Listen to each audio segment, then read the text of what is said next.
What is this now? Hello, everybody. So there's some kind of problem with YouTube. It's not just me. It's actually other YouTubers because I actually just checked this up now, and there's two or three other YouTubers reporting to YouTube creator support that there's a problem with it. So I tried that mainly 6 times to start the stream. So that's why it's a bit.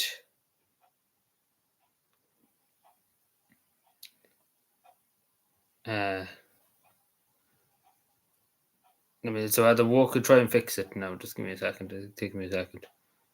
Good evening, Sean. A lot of technical difficulties tonight. So there's probably 900 streams scheduled for tonight. I actually don't know if. Oh, it is. Yeah, there's a lot of streams scheduled. Yeah, I don't know why it's doing that. And to go to YouTube Studio. Yeah, it probably all started now. I don't know what's the problem with it. It usually doesn't be this problem. I have to go actually onto my tablet. Give me a second. Sorry. I don't know what's the problem with it. No, it's not. It's not that. It's actually other YouTubers having the same problem. Because when I was here for nearly 3 minutes trying to do it, and I looked up Twitter there, and there's few people tagging YouTube support on it. So I'm not the only one, at least. So there's something wrong at the moment with the live streaming. Like going live, there's people that's already live, but it's just going live is the problem. For some people, because one or two people were saying it on Twitter, because I looked it up to see was YouTube down. I thought YouTube was down there. That's what I thought originally. Then I got started here. So, to do a lot of editing here now at the moment. So I need to go to live.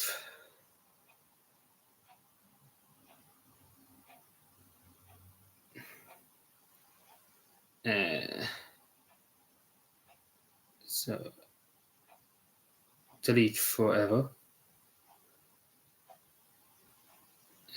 Just give me a second now, John. I'm just trying to fix this now. This mess. Don't know why it's happened. It never actually happened in all the time it was live stream.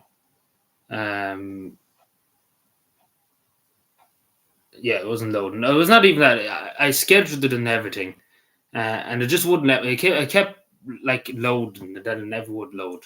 So that's what I'm just trying to fix. So that's why I was here for 6 or 7 minutes trying to try it to see would it work. So they give me a few minutes now tonight because I actually didn't think it would work. I thought we probably would have to reschedule. I know I said 8 o'clock. I have something. I'm watching a live stream, so that's why I done the bit early so I can start get off earlier. I suppose. I come to that now in a second. I'm all kind of a bit all over the place with this. After I didn't think it would be this tonight, to be totally honest with you. So, so the title needs to be changed too because I don't think it is the cavan, and I think it's just cavan because I didn't really know. Well, it could be, to be totally honest, because it's funny that it's acting the maggot, to be totally honest, tonight. So it could be them trying to fuck us over a bit. Because no, it is weird now. It just like everything else, it just wouldn't like go live for some reason. No. Good evening, how are we? So give me a few minutes in it because I'm actually like how do I change the title of the live stream? I know it's just cavan on, so I sorted that now in a second. So if I could find it, that'd be great. I'd probably have to do it on my phone. Or maybe we just stick with it. Because it's that long since I changed a title on a live stream. It's a good while ago. Let me see. I don't actually know. I can't really remember how to do it. I figured it out, do I? No, I haven't. I think. See, everything's a bit all over the place.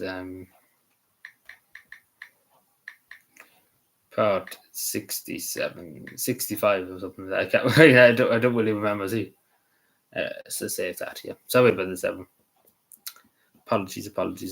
Yeah, and apologies about being early. I have a stream I need to watch. I can. Everything's done now. Actually, all the panic's over. There's a stream I'm watching later on. I usually watch. I thought it was on last night, but it wasn't on last night, so it's on tonight. Like it's on as we speak at the moment, but I'll be here for an hour anyway. just what to watch it. It's a high four game, like a mean game, I suppose. But anyway, how we all doing? Let me see. I have nothing organised today at all. I'm all over the place. Um, I'm all over the place.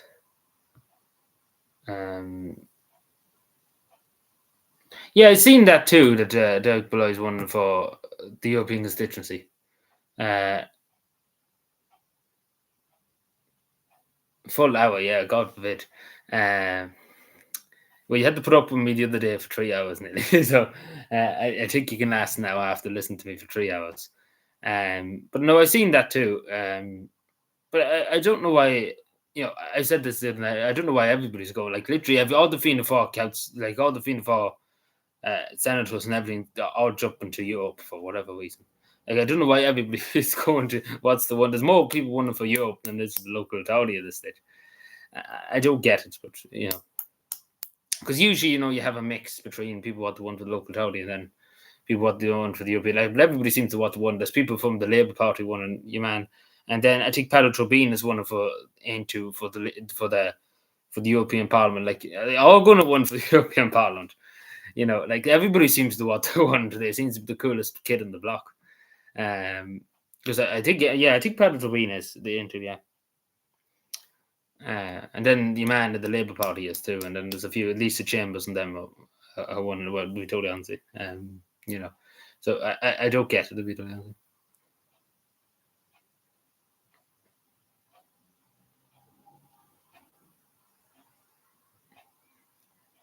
Who's one in the Dublin? I haven't got a clue, but Lisa Chambers, wherever about she's somewhere in Dublin, I think, as far as I know.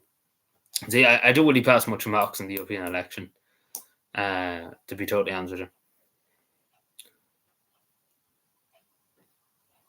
Yeah, like it would be better just to, in my opinion, I know it's his own business, but it'd be better just to focus on the local level, the local issues.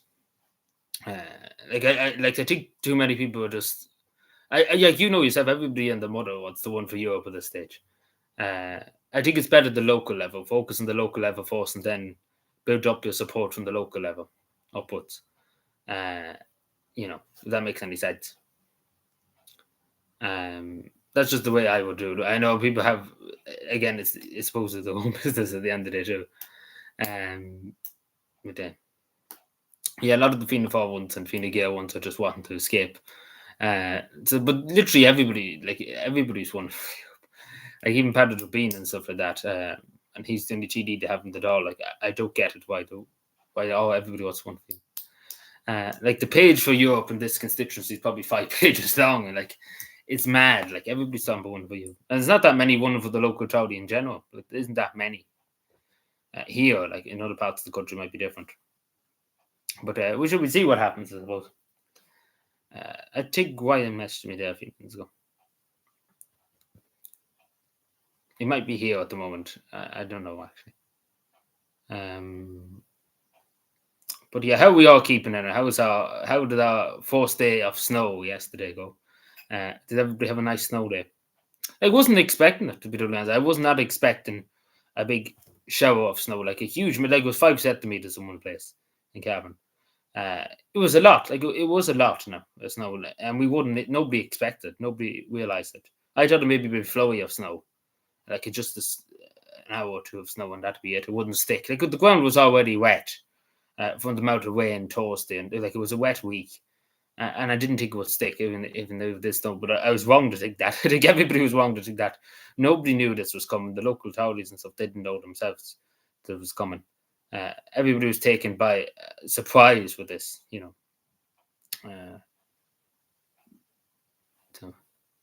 but nobody knew. And Met Heron seemed to be just stuck up their own house, to be totally honest, because they didn't seem to know either. Like I was surprised. No, I was surprised. I thought it'd be just a little of snow and it wouldn't stick and stuff. I didn't think there'd be 5 centimeters of snow. Like it caused huge disruption here in Cavan. Huge disruption, and even in Ballycon, I would say about it in the community post. A lot of people, half of the town lost power because it took the snow was that heavy. It took down the power lines in some areas. And that's when you see that, then it was bad because there was a lot of snow because it took literally the power lines fell, like the wires on the power, not the power lines itself, but the wires fell because the snow was too heavy and it just took it down with it. Yeah, today was a miserable day too. It was just rain and fucking the ground still is mush, kind of from the snow from it melting. So it's just kind of mush along with rain, and it's just miserable.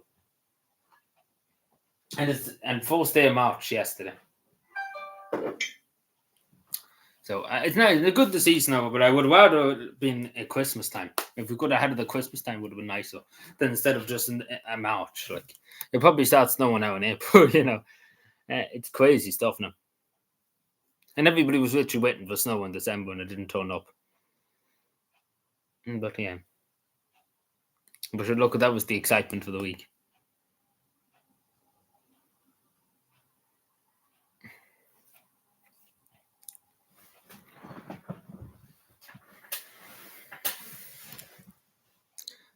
Did anybody enjoy it? I know a lot of schools got off too, which I'm sure a lot of people were delighted about, a lot of children particularly. Friday, yeah. Well, pretty much the same with me. It wasn't that good too. We were up to our necks in snow. Like it wasn't that great. It's all right for the people like tipping away on computers in the office and stuff like that. But for people that had to walk outside and stuff, it wasn't too fancy.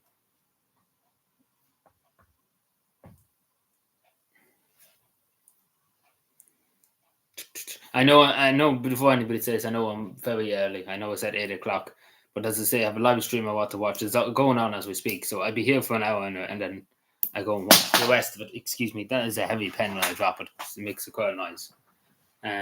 You wouldn't want to have that hit you or something that might knock some sense into me, maybe. What was I going to... There was a few things we were going to say about tonight. If I had a brain, I would be dangerous, not going to lie to you. And let me look it up on my phone. Yeah, so there was the incident on the bus, the Dublin bus. I think it was in Tala. And then we have... I don't even know what to describe what happened in what's common. People going in with machetes into a boxing tournament. I don't know. It seemed to be some feud. I'm a bit confused about that one too. I'm a bit confused about a lot of stuff we don't answer. But everything's safe, just to say. Helen McAtee says everything's safe. So she's definitely right. Everything is safe. Isn't it? Don't you agree?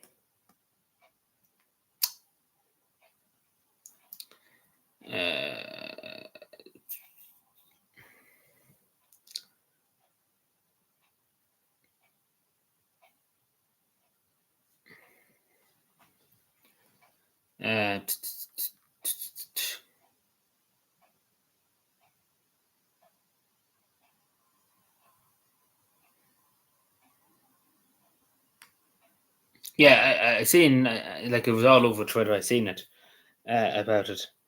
I don't know why was something said or what was the story. It was just random. But one of the fellows, you probably seen the end of the video, near enough one of the end. Like, why did they have a big metal bar? Where did they get that from? You have to ask yourself. Yeah, we got it under control, so they say. So Helen McAtee says. Well, I beg to differ. I beg to differ. Yeah, well, it was a metal bar. It wasn't really a stick. It looked like to me a metal bar. Wherever he got it from, who knows?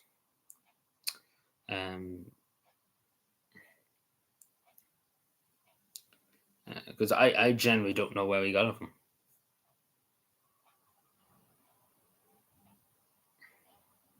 So I don't know. Did I talk about this? I probably didn't in the last live stream, but don't think so. Oh, he's filming these, is he? I didn't know what kind of national. I wasn't for the Western India. Yeah, I just did. I don't know what was it about. They just, I don't know. Didn't like. I don't know what happened. Like was something said or what was it? Just I don't know. Cry for help or whatever. Nobody seems to know what sparked it, I suppose. And the guards don't seem to be too bothered to look into it, I suppose. But on a different story, the average rent in Cavan at the moment, I was going to make a video about this the other day, is 1,300 a month. Like think about that. Just in a small county like Cavan, uh, a person that's pay 1,300 a month for an apartment. That's not even in Dublin. And now Cavan is a commuter county and stuff like that. I understand that, but it's still outrageous. Imagine somebody coming out of college, a young buck that's maybe working a part-time job in a shop. You know, how could you afford that? Like, simply, how could you? How could you physically, feasibly do it? Like, it doesn't make any sense. But sure, it just keeps going and going and going. Uh, like it's just dreadful. Uh, how could anybody how could anybody literally do that? Yeah, like it's insane. Um, like nobody has any hope of anything nowadays.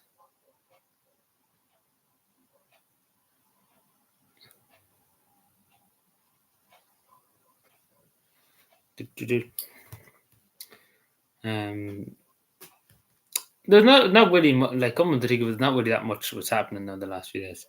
Like the other day, I had 110 things I needed to talk about.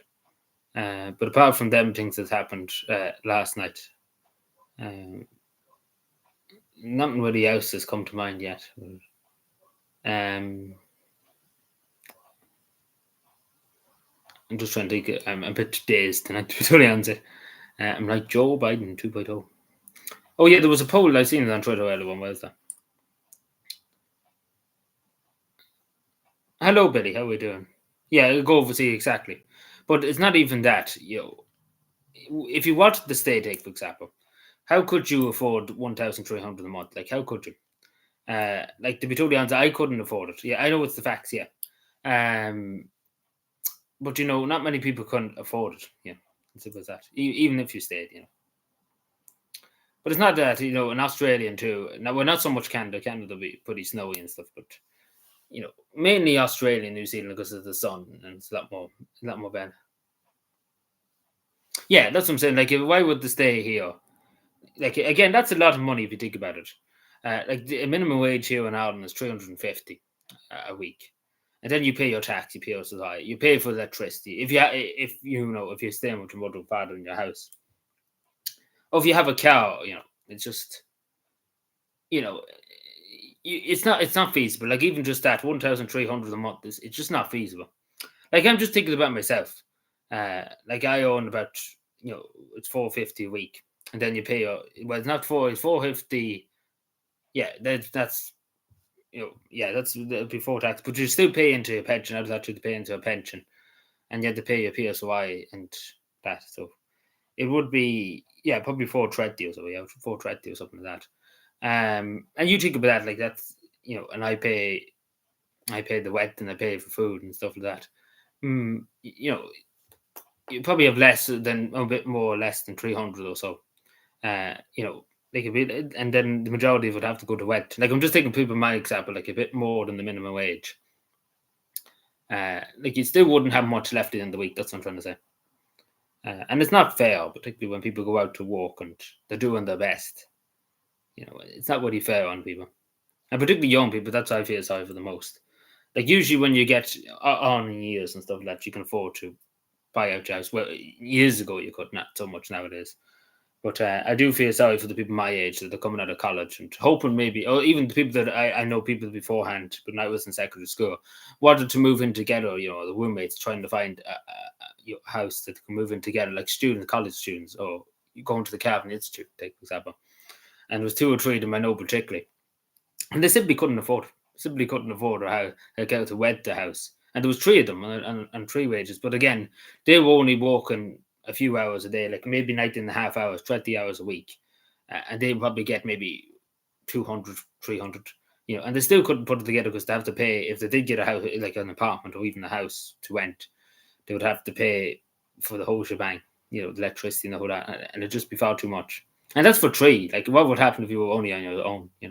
That's just one example I knew. And they would just go into the Cavan Institute. They wouldn't go to a big college in Dublin or something like that. Like when you see that, then it's pretty fucked up. Um, and that's to be totally honest, it is pretty fucked up. And it shouldn't be as fucked up, obviously. Um, But no, it's sad to see it now because it is something that's holding the country back a lot. Housing and just for people just survive from this stage. That's the word I would use.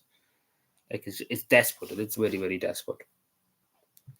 Um, and the worst thing about it is, I know people like Connie Collins and stuff like that. It's not in reality when she's talking about 50,000 homes every year. You need to get people to build these houses. People are not going to stay here if they're not going to get. A lot of tradesmen and stuff like that have taken their work elsewhere to other countries and stuff, and they've left. So who's going to build the houses? What I'm trying to say. When you have nobody to build them, you can't build them. As simple as that. It's the same in Cavan. The money's there, but there's nobody to build them. Because nobody can afford to stay to build them. And that's just to be totally honest. When you see that, then the country's going to be fucked for donkey's years to come.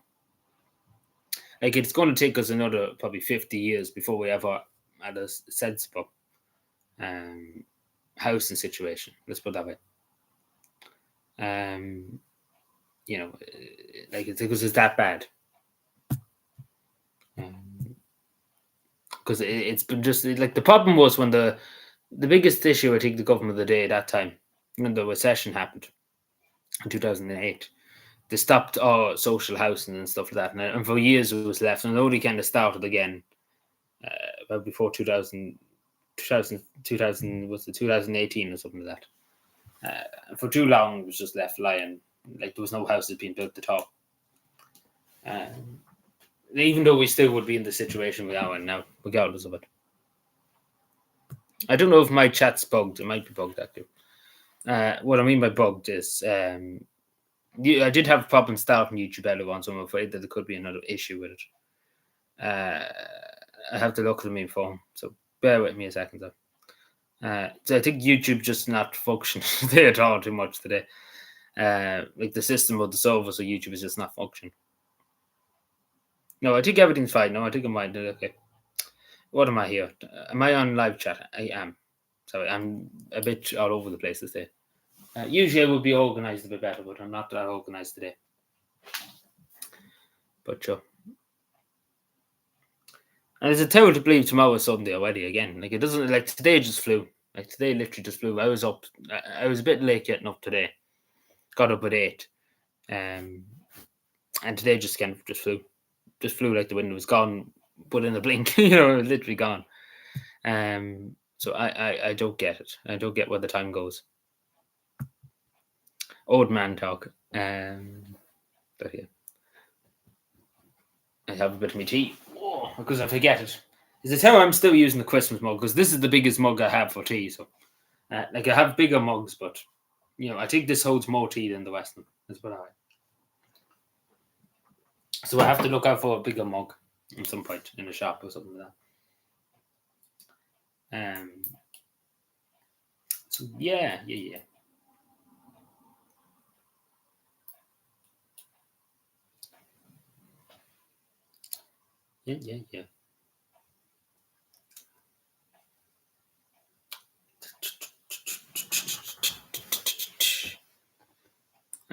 The 2nd of March. You will find it now in 3 months' time. We'd be very busy. Well, it would be 3. Well, wouldn't it be 3 months? Yeah, 4 months, 3 months, something like that. We have a good bit on, so it'd be a good few live streams for that week, along with a few other stuff. For 1 week, then you see. I can't say much now; it's a surprise, but we see. I only seen about 10 minutes of the Bitolia. I know we had Gavin Pepper on it. I only seen it for 10 minutes. Near the end, it was not too far near the end. I can't really remember, but I was talking at the time. I had it on the background. See, I completely forgot it was Friday yesterday, the video. But yeah, I only heard about 10 minutes of it at most. So I want to talk about too this issue in Tipperary at the moment, particularly. There's a man facing imprisonment for building a log cabin. Now, I think people remember in Cork there was an incident like this a few months ago. Even though it's on his land, I think it's to do with planning permission. It's hard to know, but so it's to do with a log cabin anyway.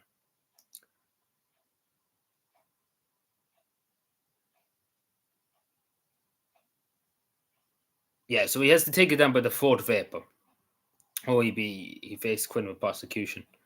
So the fellow was 65, um, created the new home after his marriage ended. Uh,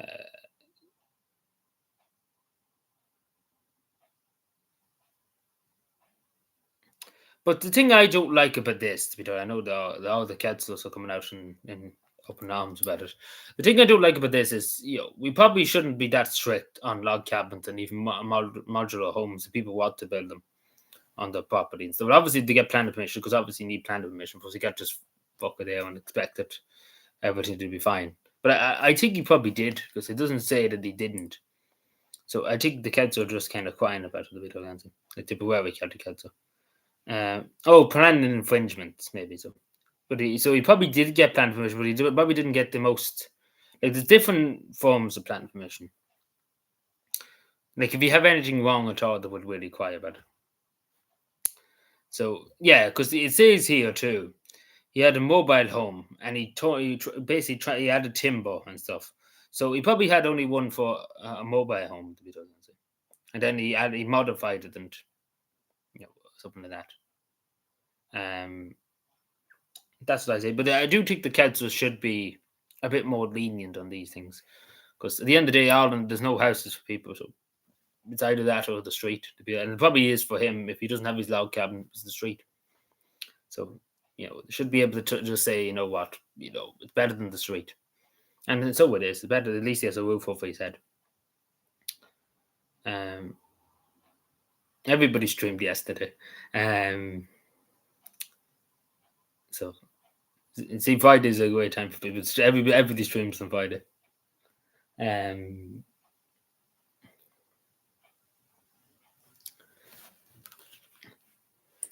See, it's hard to keep up to date with everything. Like, I can't tell you. Like, my watch list for YouTube, like, you wouldn't want to see it. Nearly 500 or 600 videos long. It's insane. Like, it's insane. Like, I never was. Like, it'd probably take 300, not even probably 3,000 hours for me to go through all them. Like, videos I want to watch and stuff like that. It's crazy. And every day it gets longer and longer and longer and longer and longer and longer and longer. Like, it just gets it. And it just never stops.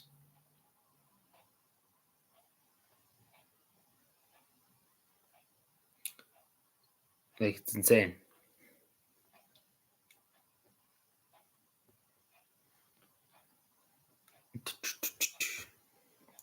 But I do think too, just to speak about this, I'll probably make a video eventually talking about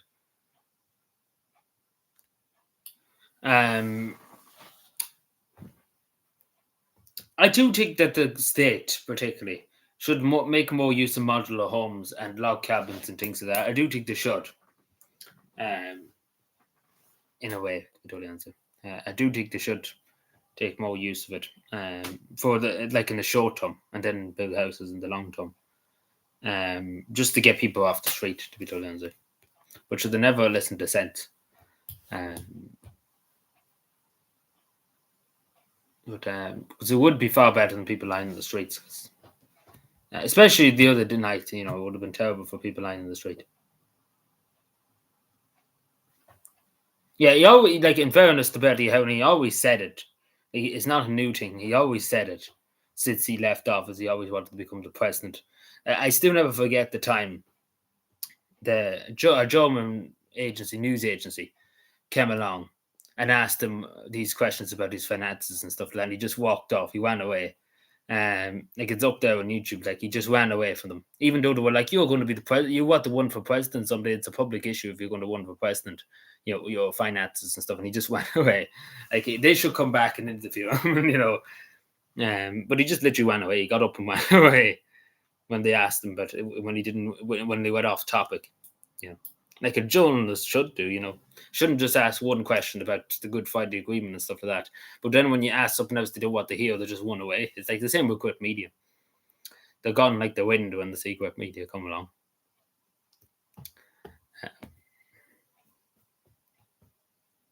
I don't know about Jerry Allen so much, but Bertie Howard definitely has said it. Like, he's what's the one for the presidency, and he'll probably do it next time. Like, this time coming, he's definitely going to do it. Whatever about Jerry Adams, maybe, I don't know. We see, but definitely Bertie Howard will. Like it's inevitable that he will go for this one, but still another few years off, anyways, because it's every 7 years for presidential election.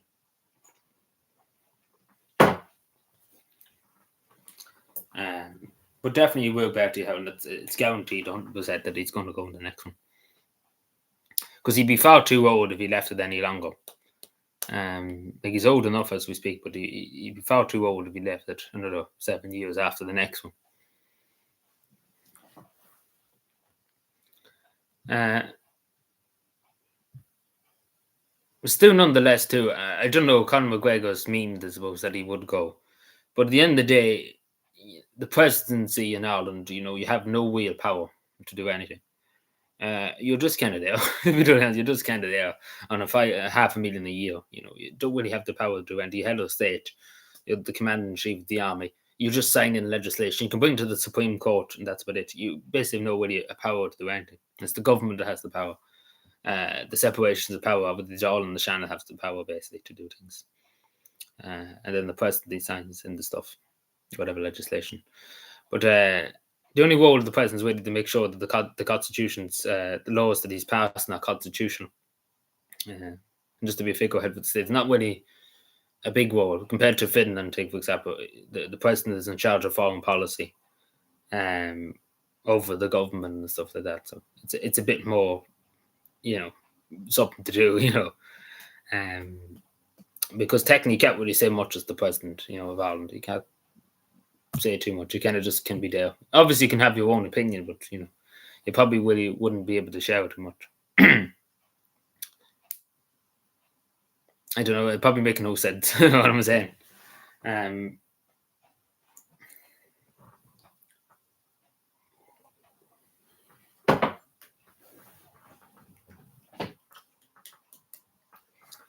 So yeah.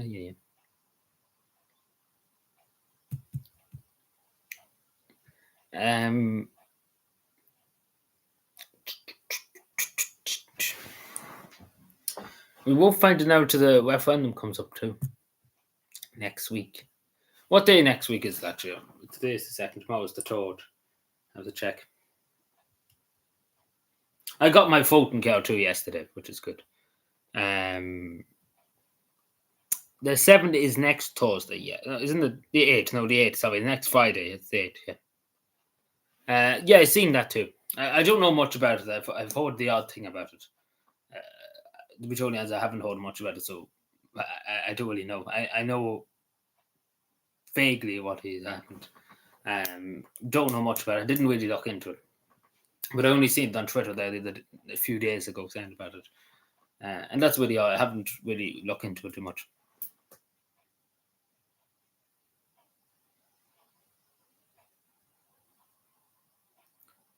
Yeah, I know the chaplain of the Defence Forces has come out and said everybody should vote no and no. Like the fellow over the chaplain of the Defence Forces, and he said they should vote no and no. And I do think some bishops have come out and said too. They do vote no and no. I don't know about the diocese of Kilmore, like here, the bishop here. I don't know. I don't even know who the bishop was. It was Bishop Leo, and then he retired. I don't even know who the bishop is. He's not from Cavan. He's from Lockford or somewhere. I don't even know him. I know. I can see his face. I know his face from photos and stuff, but I don't know. I don't know his name. To be totally honest.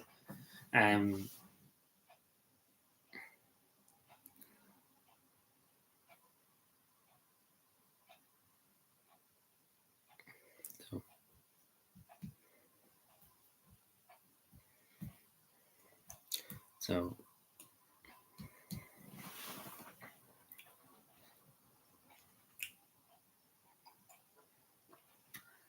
But at the end of the day, we have to see what happens, I suppose, in terms of the referendum.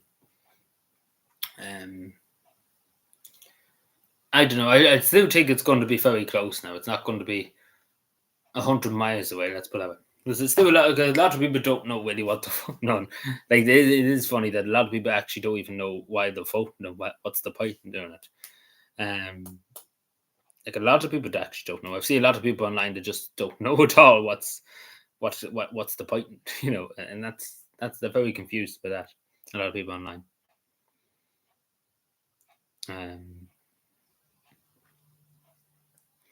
See, the only Joe, when you have a family or you have work and you have a job, you don't really care about politics and stuff like that. You don't really pay much attention. You know.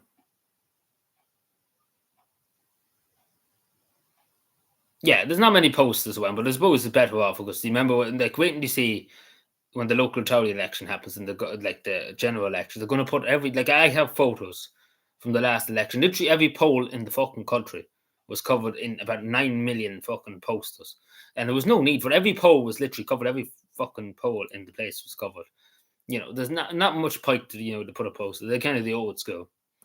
You know, uh, I don't think it makes much difference posters and stuff like that. I think nowadays it's social media that you know people seeing social media posts and stuff. I think that's what makes people change their mind. Like posters are just, you know, like as they say with the Green, the Social Democrats and the Green, they don't have to pay for this. The taxpayer who's paying for it.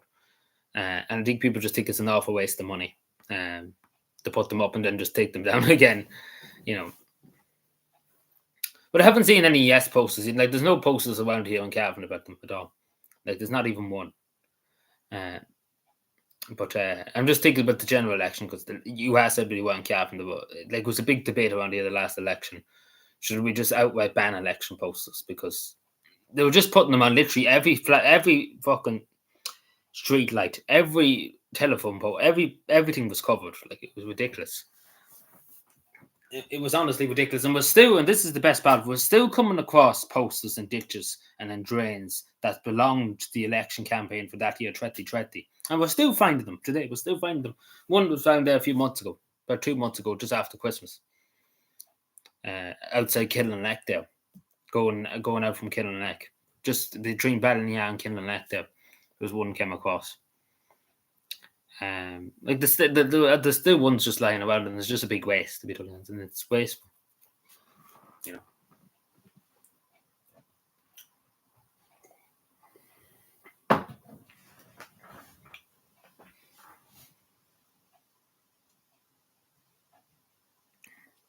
Yeah, but not always. You always think because everything has consequences, particularly when you're changing the constitution. It has consequences in terms of law and in terms of your rights and stuff. Take a photo, which the thing was in the dump now. I can't take a photo of it was in the dump. But it was between Banya and Killinneck. But yeah, if I come across a post the next time, I take a photo. But it wasn't me; it was the other people that came across it in the council. I heard about it. Like I often came across election posts. I came across one last year at one point, and this is from 2020. Just to say, this is no recent elections or anything like that. But they're still around. That's what I'm saying, because they fall off the poles and they end up in ditches. They fly just around the place. Like it happens all the time. Like you ask any councilman, they say they'll probably come across one every once in a while. But it's particularly bad just after the elections. Fucking they're everywhere. Like in the next general election, I can show you. We probably have about 900 posters or something like that just lying there. Like it's just insane. Ooh, my pen's gone. But no, it's insane. It probably shouldn't be as much. Like one per poll is enough if they're going to put them up. Like having about 900 of them, that's not going to make somebody vote for you if you have 900 on the poll.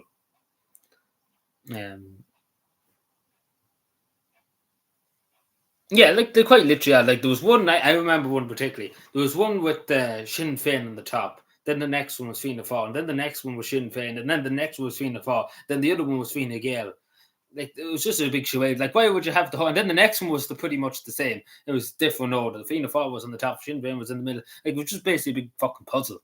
Like it's honestly a joke in some places what they were doing. They were just literally every part of the poll was covered. Like it was insane. Oh, she had herself. Oh, in the bus shelter, yeah. But yeah, no, but like social media is the way to do things nowadays. It's not so much the old-fashioned way of leaflets and stuff like that or posters. It's getting out and talking to people and engaging on social media. That's what democracy's. That's what it's all about. That old tradition of just putting posters up. Because the reason why the way the posters were a thing, because they didn't know you didn't have social media back in the day to find out who's your candidates and etc. etc. Yeah, they literally did it, but they literally did every lamp post, everything, anything that was bare at all. Like you ask anybody around Cavan, it was particularly bad in Cavan. Like there was a huge debate about just banning them out white because people were just sick of them. And the Celts were coming, like me and myself, along with other people. Every day of the week we'll find them ones just in ditches and stuff that just blew off. Like they barely put them on, they just cable tied them on. And then if a gust of wind come, they're gone. Or something tricks at them or board or anything, they just fall down and that's the end of it. But no, but I do think it's outdated just with posters and stuff. Like it's all right having one or two around the place, but filling up the whole place with them is not going to make anybody vote for you. That's what and it's a huge waste of money because it's not the independent man that's paying for themselves or the small party, like Armed Force or something like that. It's the mainstream party, Sinn Féin, the ones that you and me have the luxury to pay for their posters. It's not them that's paying for it. So that's why they just fuck them all everywhere because they don't want to pay for it. That's the thing. It's just ridiculous. Hello, yeah. What you're watching me on YouTube? Okay. Well, no other emails came through, and nothing else came tonight, anyway. So I presume it'll probably be Monday morning before anything else comes from any of the other TDs. I presume so, I know, because I say it was just he happened to look at it last night and he replied. Because it was late last night. It was 12 o'clock last night when he replied to me, but I wasn't looking at my phone at the time. But it was 12 o'clock last night. So in fairness to me, he was on the ball. Even O'Keefe, but none from the West of minute.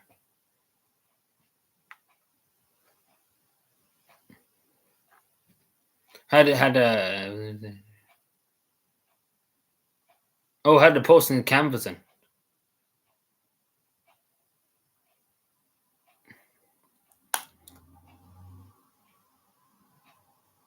Yeah, I know that. I remember one of them saying about sending them out to Ireland and stuff like that. But because technically we are just the most pro-Palestinian country in the world, in terms of stuff. And as I talked about this before, but I don't know if it's related to our colonization or whatever.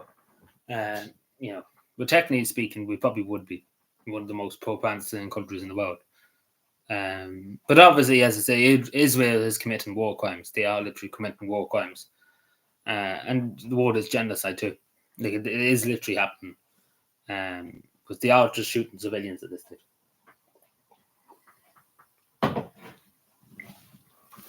But we're not getting to the whole Middle East conflicts.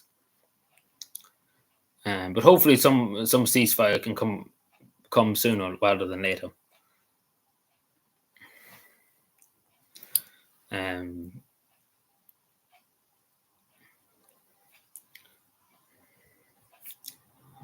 But yeah. Those photos I took, I'm just trying to think where did I put them. About the election posters last year. I have to go look for them. Maybe I try actually to see now about looking for them.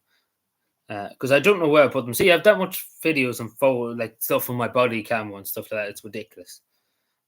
It's just trying to find things. Trying to find things is the problem. Like it's just generally a problem. Which was what? I presume you're talking among yourselves.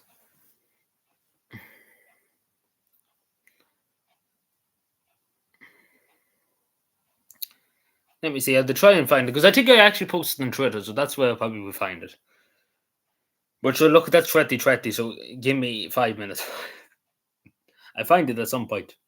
It might take 900 years, but I find it.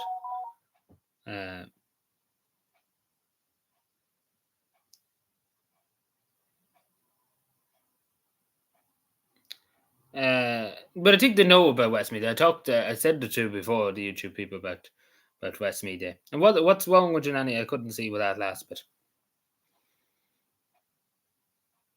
What's wrong with Janani? It kind of cut off when you did that last bit in the message.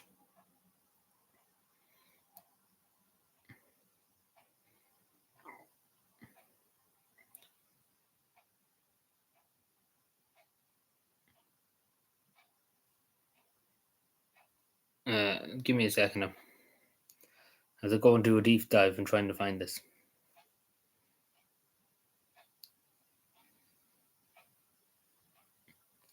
Hmm.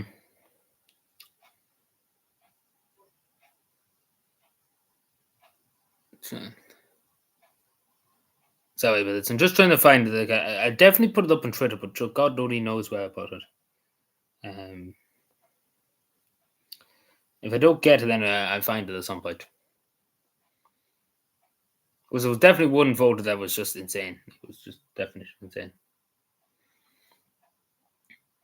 Let me see.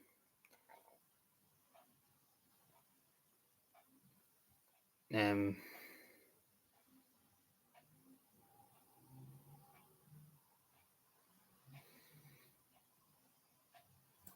like this is just one example here.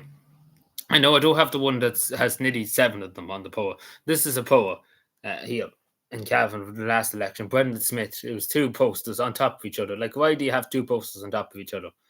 But I know there was ones where what I was saying, but there was a Sinn Féin one on top. There was a Fianna Fáil one there. There was another Fianna Fáil one there. And there was a Fine Gael one underneath it. So there was 4 on it. I don't actually have that at the moment, but I have that one there. But it did happen because they had 2. Like, why would you have 2 of the same party? Because it was pretty much the exact same. There was a Fianna Fáil one there, a Fianna Fáil one there. There was a Sinn Féin one, then there was a Fine Gael one. So there was 4 on one post on one poll, which is ridiculous. Like having 2 on one poll is ridiculous too. Like it's just basically just put as many as you can on it. I don't know where the other ones is. I have that one, but I don't know where the other one.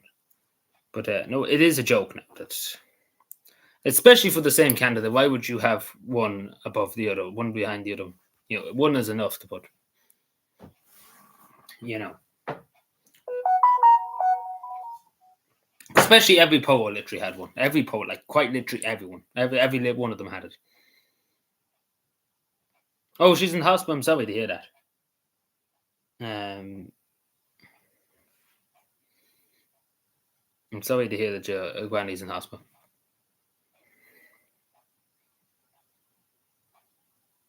Yeah, we definitely will pray for, of course.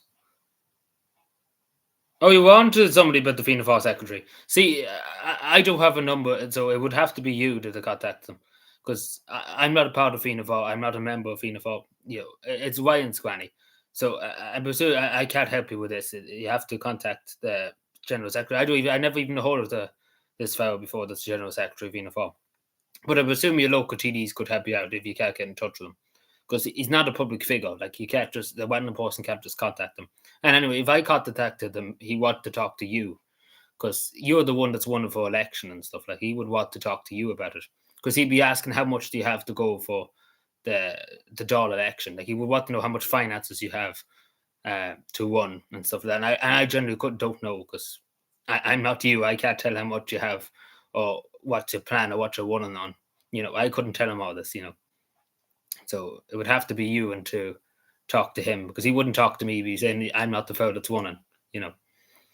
Uh, but I done my best anyway. I emailed all the Fianna Fáil ones. We have to see if they get back to you. There's no guarantee all of them will get back, but sure. I done my best. It took me a good few hours, but I done my best. That's all I can do. There was that. Because as I said, I have no association with Fianna Fáil. Oh, I'm not a member of Fianna Fáil, so they're not really likely to listen to me. But they will listen to you because you're a member and you pay your membership, and you know they're not likely going to listen to me. And so I just done my best, and that's all I can do. But I am sorry to hear that your granny's in hospital. We everybody sends our best wishes. We hope she gets out of the hospital as soon as humanly possible. Of course.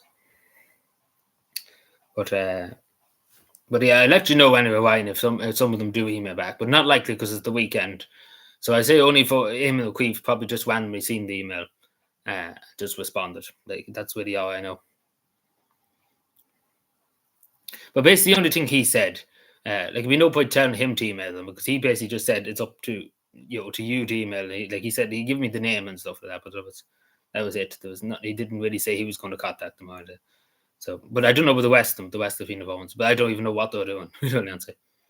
But the Dáil is back on Monday, so I presume they'll be looking at the emails Monday morning if they don't look at them at the weekend. But yeah.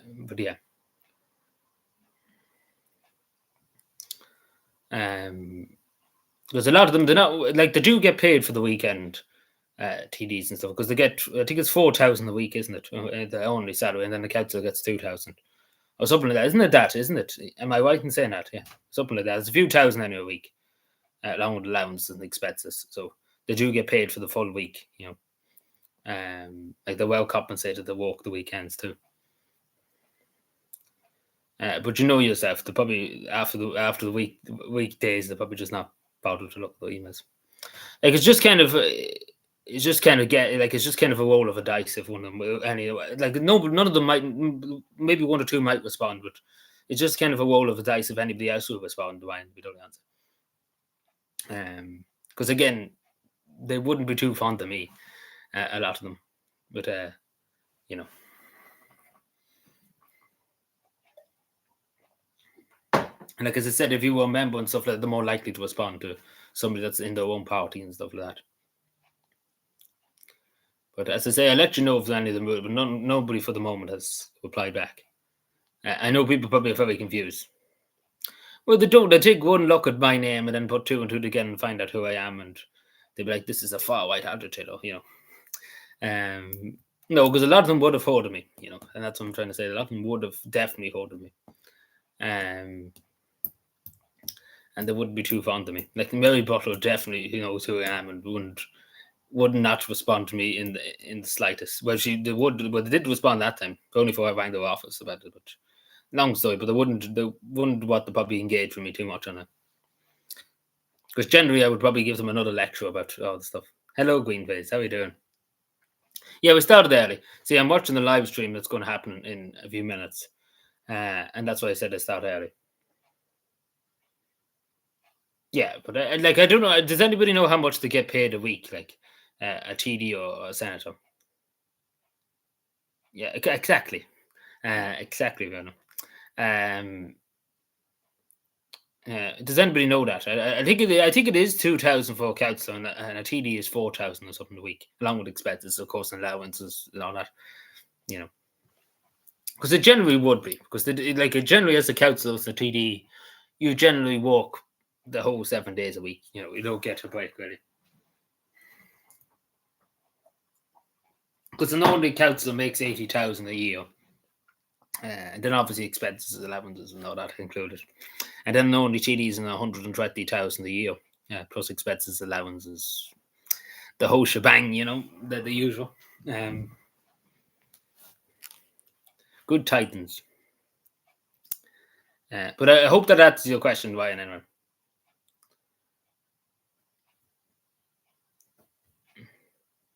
Yeah, they're all in the door bow, exactly. That's probably all where they are. But generally, just speaking about people running for election and stuff, like putting your name on the ballot for a party, generally it probably wouldn't be to do with the TDs. It would be to do with the administration of the party, like the people who are not elected, like behind the scenes, in other words. Yeah, but maybe that's the case. Like a councillor definitely gets something around 2,000. Like a TD gets far more, but it is still pretty sum. 80,000 a year is pretty sum for the take home as a councillor. Like it definitely is 80,000 for a councillor, because I've looked into that to see how much it was. So it'd be about 2,000 a week or so. That's why I added it up at one stage. But I don't know what's the TD, because they're giving themselves the pay rise soon. So as they do, of course, as you worked hard, so you give yourself a pay rise. Yeah, and they claim allowances, and the same with all the letters and phone calls and stuff. They're all paid for. Like they don't pay a penny. They literally don't even pay a penny. But we probably only stay live until 8:30, so another few more minutes, I know. Like the hour flew by, didn't it? Didn't feel like it was an hour. But see, this thing was going live today, and I didn't know. But there's always money for that. There's no money for anything else, but there's money for that. It's funny that.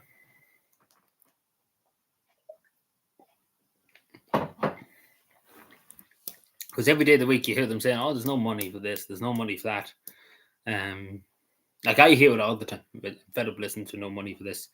Like as I mentioned to you before, but there was the people on a community scheme, like through the Department of Social Protection.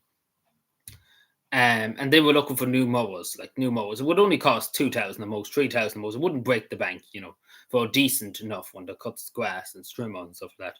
Because their ones were old, like they were nearly 30 years old.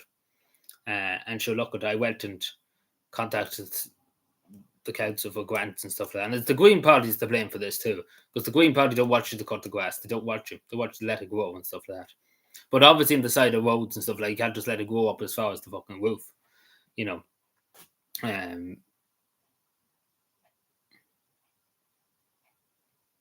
But yeah, no, but yeah, there's not really much point now in saying, like, when you get onto the ballot, like, definitely I mention it, but there's not much point now in saying that when we don't know if will you be in the next election winning, um, you know, then I definitely mention it. Like they would have to see what you're running on to, what your promises to keep if you get elected. Like, are you going to improve the housing situation in Lockwood, Westmead? Are you going to clean up the areas that need to be cleaned up, old abandoned houses and stuff? They need to see a policy. They can't just vote for people. Like my policies, if I was going for a councillor, were very, very clear what my policies were, and people knew what they were going to get. You need to have your policies out there, what you're going to stand for, what's your main things you're going to do. Because people are not, like, this is the thing about politics, they're not going to elect you unless you have a plan, unless you have some kind of plan on what you're going to do. Because people want action from the politicians. They don't want to elect people and for them to get a big salary and to sit and do nothing. They don't want that. They want people who are willing to take action, go out of the comfort space to take action. So definitely, when you get that together and you get on the ballot, we definitely will mention you on the stream. But as I say, we don't have many people from Lockwood Westmead, so it'll probably be literally preaching to the choir, unfortunately, because there wouldn't be that many people here from Lockwood Westmead. If that makes sense, I hope that makes sense. But when you get on the ballot paper, yeah, definitely we can give you a mention. But as I say, there's I literally know nobody in the channel that's from Lockwood Westmead. I know people from Offaly in the channel, but Offaly's no good because that's a different constituency altogether. But we see what comes back anyway, and then we can see about it after that. But it's still, as I say, the Dáil election is not going to be anytime soon. Like the local authority election's coming up first, and then the Dáil election probably sometime next year. So it's still another year and a bit away. Like it's definitely going to probably be midsummer next year. So it's still another while yet, and people be worried about getting the local authority election over with, and then the local election, like the local authority election and the European election, and then this referendum is coming up.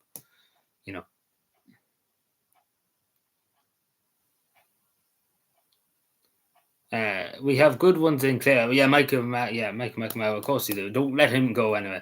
But what I say to people coming up with the local election is a few months away. But what I would say to people, always vote independent, because at the end of the day, the independent person has a hard job. He has to try and finance his campaign himself. The local man or the local woman. And he's more flexible than the mainstream political parties. So I'd always try and vote independent if you can. Independent men that are on their own. Like take for example here in Cavan, Belturbet, Noah Fay there in Belturbet, an independent man. It's always good to just vote independent people. That's not in any established political party. Even the Ireland Force, the Irish Freedom Party, if they have the option. I know in some constituencies people do have the option. Like in Cavan, you wouldn't have the option apart from the Contail Consultant Citizens. There's no there's no so-called far right parties. There's none of them around Cavan or Monaghan. So, but you get what I'm saying. So I always try and vote independents and stuff, if you can. But again, as I say, it's entirely up to you if you want to vote Sinn Féin, or if you want to vote Labour, if you want to vote Fianna Fáil, if you want to vote Fine Gael. At the end of the day, it's every right to, if you want to vote them in.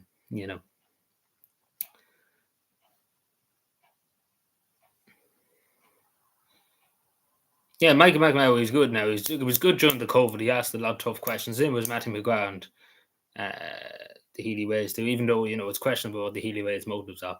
But in general, they did that. They did make them. They made them squirm a few times, and particularly Cal Nolan too. Probably one of the best in the Dáil, in terms of asking questions.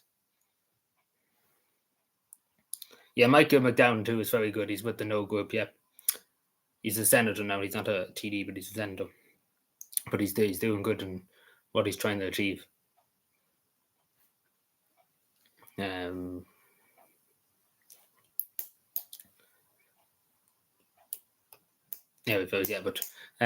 but in fairness, sometimes they did make good points in the Dáil. If we had a few more people speaking up as they were speaking in some points, but particularly Cal Nolan and Matty McGrath were really putting it to them at some stages.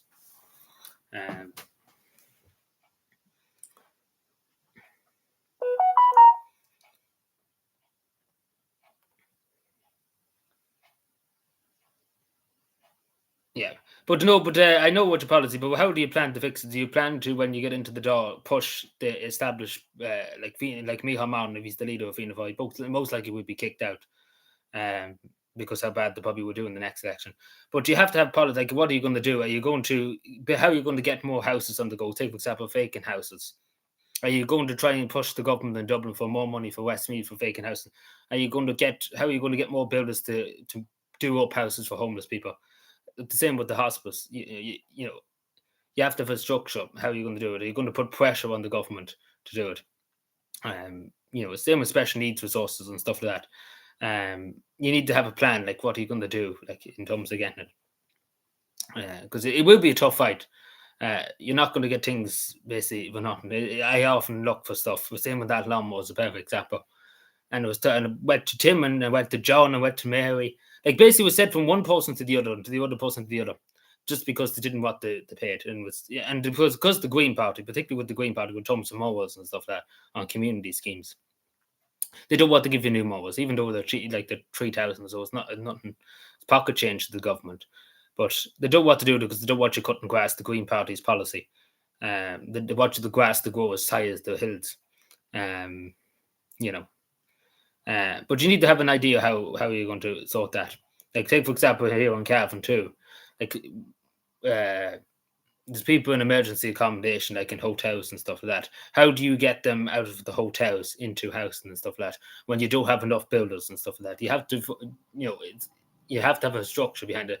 Like, are you going to bring it to Fianna Fáil, the main members of Fianna Fáil, that you just have to try and bring back Irish people from abroad, and you have to give them a decent wage and make sure they can live in the country without having to leave the country.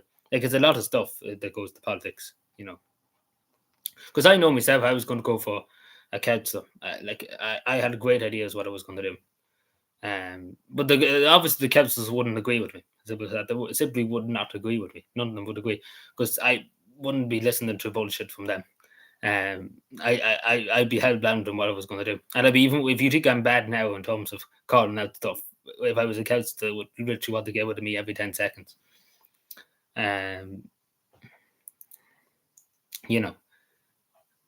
But definitely not one TD can, like, it's just going on house and just fix it. Like, no one TD can fix housing. It's that big of an issue now that it take 50 years, as I said earlier on, to fix housing. Because it just can't be done. It simply just can't be done by one fellow, because one person can't build 5 million houses. Like, it's the same with immigration. Like, immigration to be the biggest thing you have at your doorstep, when just take for example, and you have to explain to people why we're bringing in so many people, etc. Especially being a mainstream political party like Fianna Fáil, because under the Fianna Fáil government at the moment, people are just coming in, storming in. And you have to explain to people why we're bringing in all these people, what benefit are they bringing to the country, etc. Because this is the questions you're going to get at the door at the next election.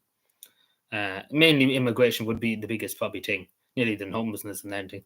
And you have to explain to them all that. And, some people will not, will not take your explanation too kindly, and some people will. But you get what I'm saying.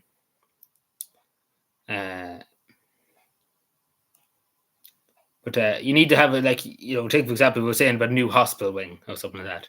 Like, you need to say, where we're going to get the money. Where should we get it? How are we going to get the money? Will we increase the local property tax in Lockwood, Westmeath. We go to the local town, increase the local property tax by 20% or something for this new hospital wing that's going to cost 20 million. Because the money has to come from somewhere too to pay for it. Even though the government has a lot of money, but you get what I'm saying. Because as I say, it's not as easy as it looks, like politics. Because you literally have to fight for things. You have to literally fight tooth and nail. It's the same with them lawnmowers. Perfect example. It was only €3,000 at the end of the day, a bit more than that, and it's pocket change to the government. And it was basically tooth and nail had to be fought to get anything. And at the end of the day, they got the most shittiest ones ever. But it's still, at the end of the day, they got something. And that's because I went to Tim and I went to John and I kept pushing them and kept pushing them and kept pushing them. So basically, I had to shake it out of them to get the money out of them, because it took so long. And that's what politics is all about. It's just the biggest charade ever, if you don't answer.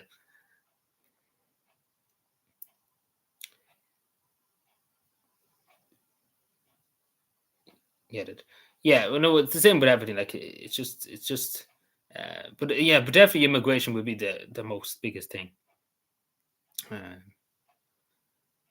But yeah, no, there's just some examples, right? That's just my experience, because my policies would have been very clear. Like I would have wet myself, particularly because a lot of people are complaining in Cavan about the state of public toilets and stuff like that. And I would have literally wet myself as a council if somebody went and complained about it. I would go myself and clean it too. Because the thing about the councils in Cavan, a lot of them are too afraid to be seen to do something.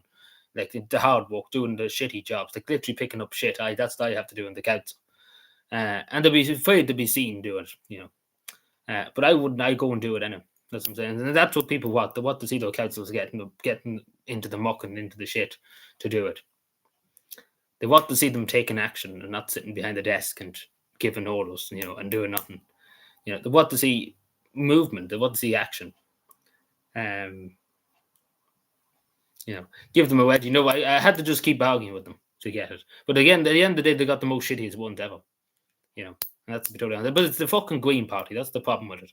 Because the Green Party, because they cut the funding for these schemes and stuff to get new mowers and stuff like that for the side of the roads and stuff like that. Because they don't want you cutting the grass. The government don't want you cutting the grass. Even though it has to be done, because there's some places the grass is over as far as the fucking houses nearly at this stage. And it's this Green Party that's in at the moment. This bollocks aiming Ryan with his cabbage. Like there's obviously means to look after the environment and stuff like that, but there's nowhere to be found. This is the best thing about the Green Party. There's loads of rubbish along the side of roads in the country, and the Green Party nowhere to be seen when it comes to that, because it's actually work. They actually have to do something. They're too afraid to do that. It's left to us councilmen to do it and stuff. But they come when the newspapers are around, but apart from that, they wouldn't, because they have to do something. But they'd rather just sit in an office saying, "Oh, the environment and stuff like that." We're going to change the environment and stuff like that. But at the end of the day, they're all to put in the work to do it, like the Green Party, MNY and stuff. Yeah, it's the same with student accommodation. How could you? There's a lot of problems. You need to have ideas of how to fix them and stuff. Where's the money going to come? How are you going to build more student accommodation? It's not as simple as it looks. I know, for example, I've been around a long time. I know about these things. Like it's the same with these mowers. I've never seen such a charade over it for €3,000 for new string and a mower, and the biggest charade. You think we're asking for $500,000, like just to say why? And just like if we have I don't know what do you know what a community scheme is, but it's basically people that do like it's true social work, the Department of Social Protection. They like the council, but they get paid less and stuff. But if they came to you, take for example, like you would have an awful job to get it, and we don't, because I had to fight tooth and nail. And they're not going to give it to you for nothing, basically. You would have to go through a lot of bullshit to get it, and it would be the most shittiest mowers you could ever find. But like years ago, was no problem getting them things, but nowadays it's a problem because again they don't want you cutting grass.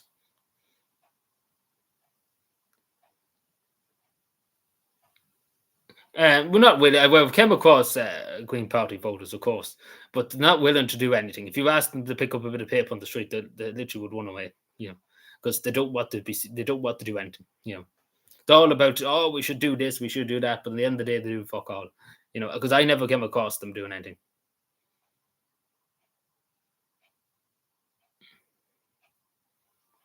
Yeah, but I understand in some areas, like some areas you can let go wild and stuff. There's no need. But this is along the side of roads and stuff, like of hedges and stuff, and grass growing along the side of roads, which need to be cut because again, it is a danger for cows and stuff like that. And it was in that regard that I was very thick about it. That they wouldn't give it because it needs to be done. It's a job that has to be done. It's all right in some areas if it's away from the road, it's okay, right? Fair enough. But it's the fact that it was on the side of the road and stuff like that. Like it was awful job in trying to get it, because I never seen the like. It was all over €3,000 of equipment, and you think you were like, honestly, if I went and asked for a million, I probably would have got it quicker. To be totally honest, because it was just the biggest charade ever. And it's not the fact that it was put from one person to the other, from the other person to the other, and then another person to this person, and that person that. So basically, it was just a big rigmarole because they didn't want to answer me. They didn't want to give the money out, and basically, I had to fucking find out who was over it, and I get them an eating about it. And the money for this, and there was one person said there's no money for it, and there's money for everything else, the money for cycle lanes to be put in the back end of nowhere and stuff like that. Like, it's insane. Yeah, like that's what I'm saying too. Like, but they won't let you cut them. They won't let you cut the hedges. They just won't let you do anything. The Green Party, like if they got their way, there'd be people dying on the road every 10 seconds of the day. But generally, that's what I would have worked on. That's would have been one of my main things. Then obviously immigration would have been another big thing for me to say in the local election and stuff like that. And not even that mental health, because I experienced it. I know what it is. And the way we do that in Cavan, as simple as that, we get rid of camps, get them out, get them all rid of. And we give the funding instead. They should be going to camps in Cavan to So Sad, which is a voluntary group. And we give them the money to fund it because they're far better organised and far better able to do it than CAMS. And nobody's able to say that in Cavan because they're too afraid of what the government would say and the HSE and stuff like that. But it's inevitable. Like CAMS have failed. The job has failed in Cavan. It's simple as that. And there needs to be a new thing, basically what's so sad is they're voluntary, needs to be established, should be the main people to go to for mental health in Cavan. And that's as simple as that. Unless they do a huge reform, which they're not going to do, because for years they've been on about reforms and they haven't fucking done any good. Excuse my language.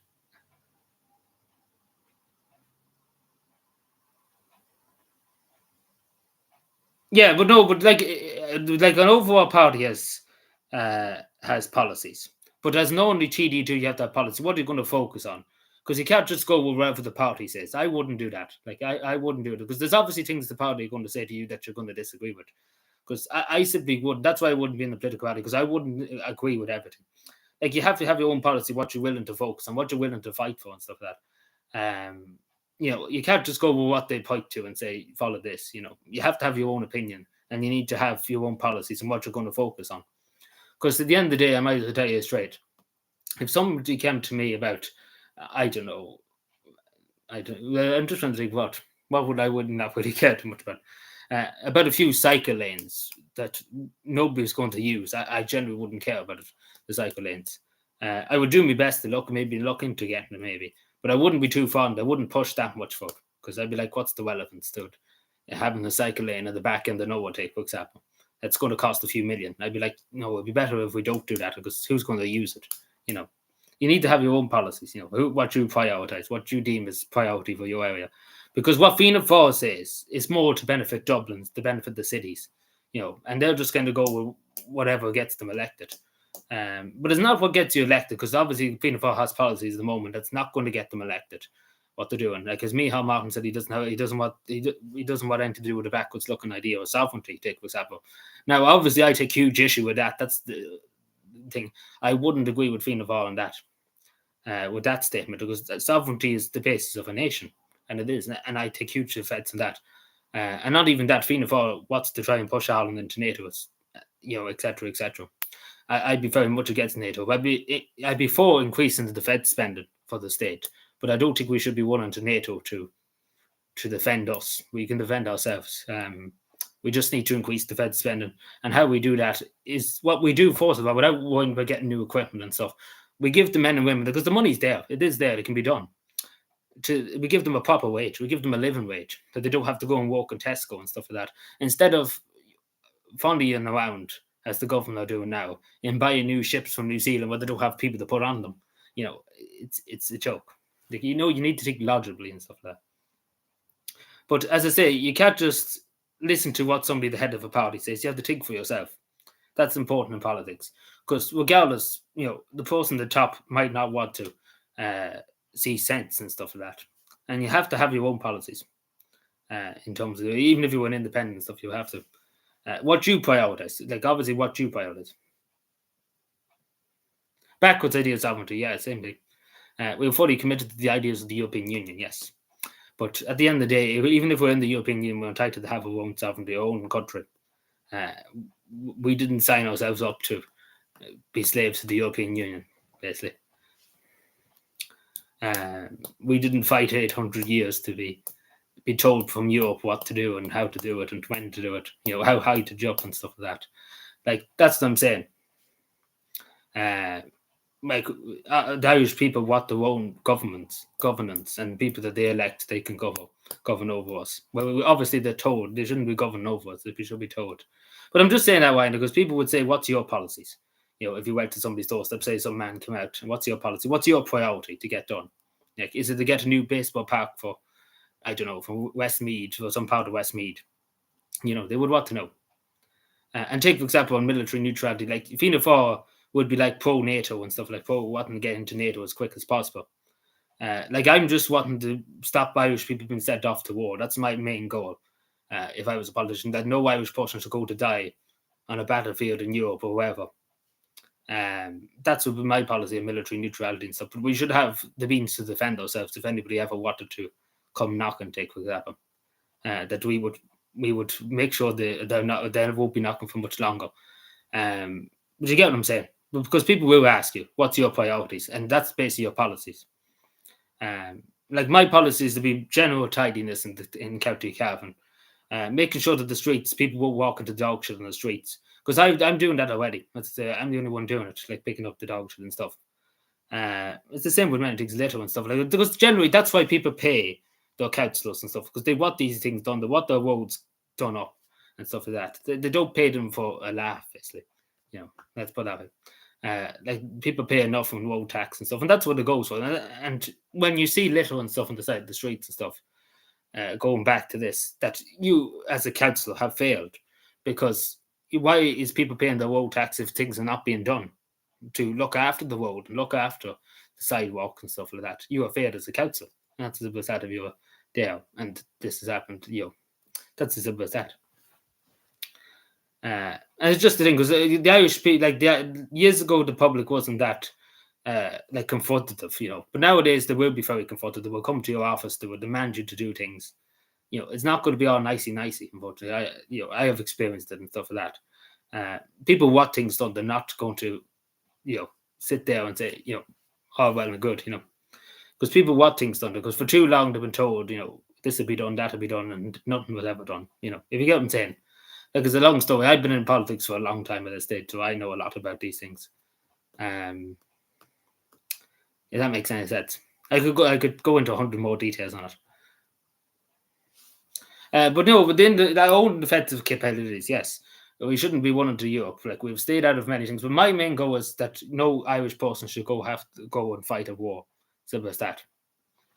Because I don't want the next generation of loads of Irish people to have to say, hundreds of thousands of friends and stuff died in the war over the other side of the world. If that makes any sense.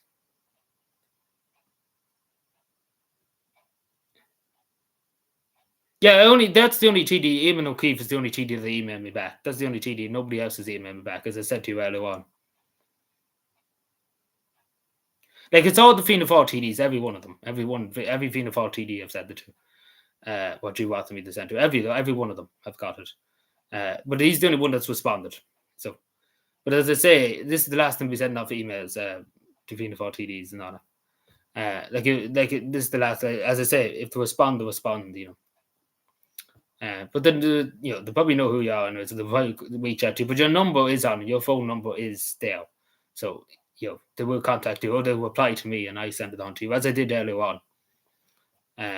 You get what I'm saying?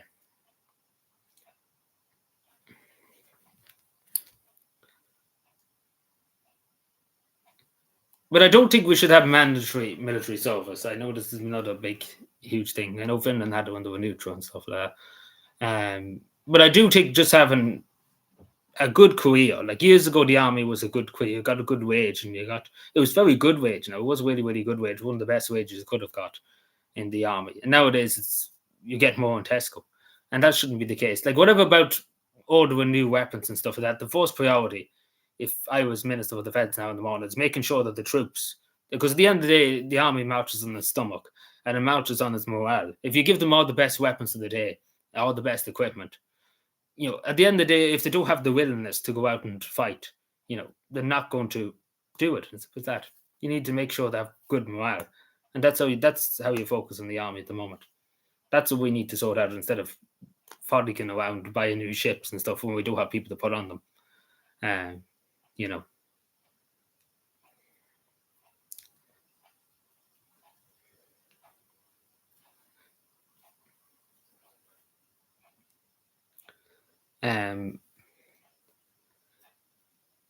But you get what I'm saying.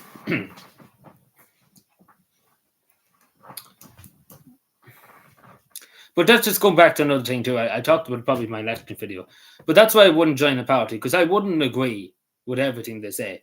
At the end of the day, if you just follow a country, like a party's leader, like take for example, if I was in Fine Gael at the moment and I was just following Leo Varadkar, whatever he said, like I wouldn't go past what he said.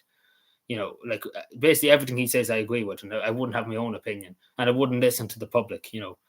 I couldn't do that. So I couldn't do it. I would have to resign, because I wouldn't put up with it, and I wouldn't be forced by a party. Because at the moment, what's happening is the parties, the people, TDs and stuff like that. It's the same with Fianna Fáil and Fine Gael at the moment. If you vote against the party, you're going to be kicked out of it. As simple as that, because they won't allow you to vote against.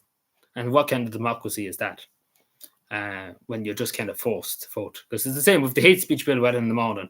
If a TD had a disagreement with it, told to go.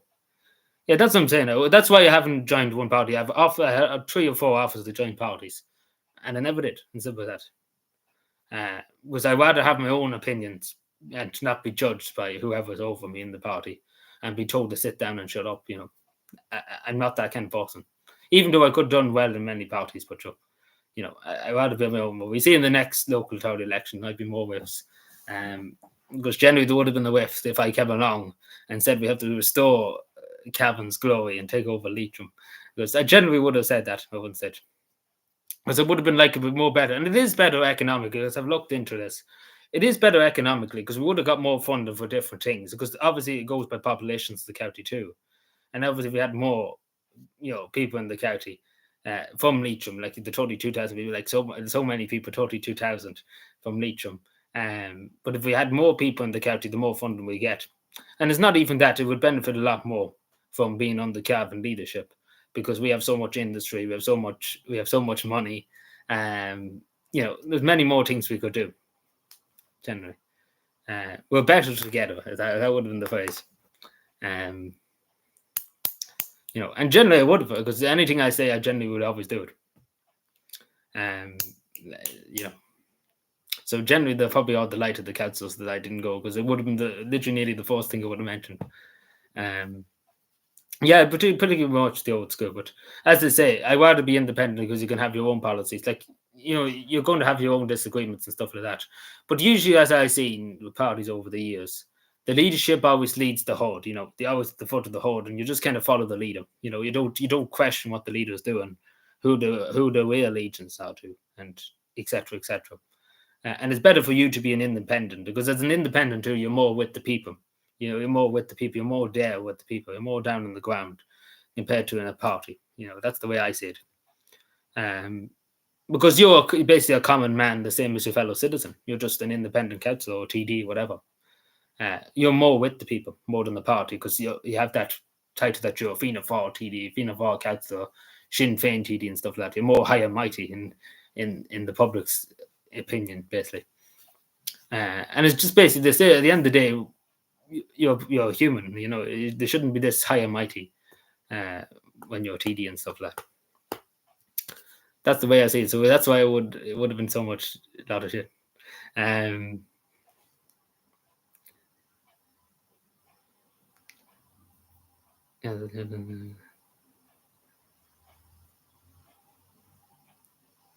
Yeah, well, that's what I'm saying. Like, if you disagree with the parties, then you just be removed. It's simple as that. You can't have your own opinion. You can't raise concerns. So it's the same as Sinn Féin. I was in Sinn Féin at one stage. Uh, you can't raise concerns. Whatever the party says, if you don't agree with the party, goodbye. You have no career. Goodbye. Simple as that. Uh, you know, and that's unfortunately what every political party nearly turns into.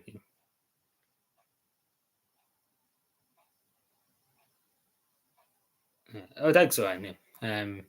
But again, I'm saying no, because I have been around a good while and I know about this crack. But that's why I wouldn't have walked well, because you need to understand too, as I said in my video, the whole establishment, the whole media and stuff, when you're a so-called far right candidate. Well, I don't know what you would really call me. A lot of people call me a military drug now, like me and Mao, but I'm not that now. I'm not in favour of the military taking power. I'm always for democracy. I want people to have a say. I want people to have their voices heard. I want democracy is the best way. Um, and that's just a simple fact. It's better for people to get the people who they want to and vote for and stuff like that. That's the way I see it. Like, it's the best option compared to communism or fascism or anything like that. Because we have seen what it's done in the past to other countries. And democracy is our best hope, basically. So that's the way I see it. Appalling, yeah. Oh, yeah, well, yeah, see, this is the same thing, like, abortion take, because this is really nearly around the same time I left Sinn Féin. Like, well, I wasn't really a member of Sinn Féin, but I was a supporter. I was pretty well known in Sinn Féin, like, Gavin. I probably would have been a Sinn Féin TD by now, or council. I'm not even TD council, probably, if I stayed, but sure, look at. I wouldn't stand by what Sinn Féin are doing at the moment. I would have left eventually anyway. I wasn't a member, but I was a big supporter of them at the time. But it's the same with like AN2 itself too was basically formed because they didn't agree with Sinn Féin's policy on abortion. Like, Sinn Féin's just pro-abortion every 10 seconds of the day, and I disagree with that immensely too. Being pro-life, disagree with it immensely. So I could not stay in Sinn. I couldn't have sit in the Dáil and said I'm a member of Sinn Féin or I'm TD for Sinn Féin and for abortion. I couldn't do it. Simple as that. I couldn't do it. And I wouldn't do it. I wouldn't give up my morality and my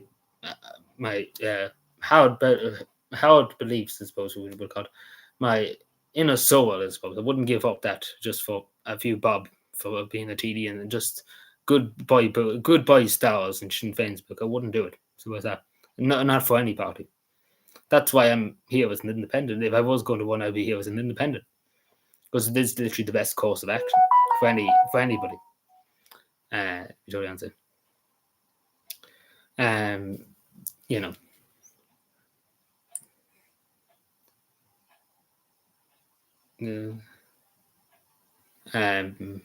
So yeah. But no, it was appalling that what happened with Patrick Tween. But it's the same as because he disagreed with abortion. The same with many Into people that left Into. They disagreed with the abortion. They disagreed with Sinn Féin with abortion. And the same with Sinn Féin doesn't agree with private property. If they got away with it, they take all the property off everybody. To be totally honest with him. Because particularly the last few years you've seen, when I was there too, you could see them going down the Stalinist route. Soviet flags and stuff like that. Cuba, stuff like that. That has nothing to do with, what we like. Sinn Féin means ourselves. And basically it's everybody else but ourselves. Basically, that's what Sinn Féin is at the moment. But you see what's happened in the Northern Ireland too. People are suffering in Northern Ireland, and Sinn Féin are basically just there. They're doing no good to anybody. Like, people are suffering more than they are in the Republic of Ireland, really. And Sinn Féin is the government, and Sinn Féin are the government, and nothing's basically happening.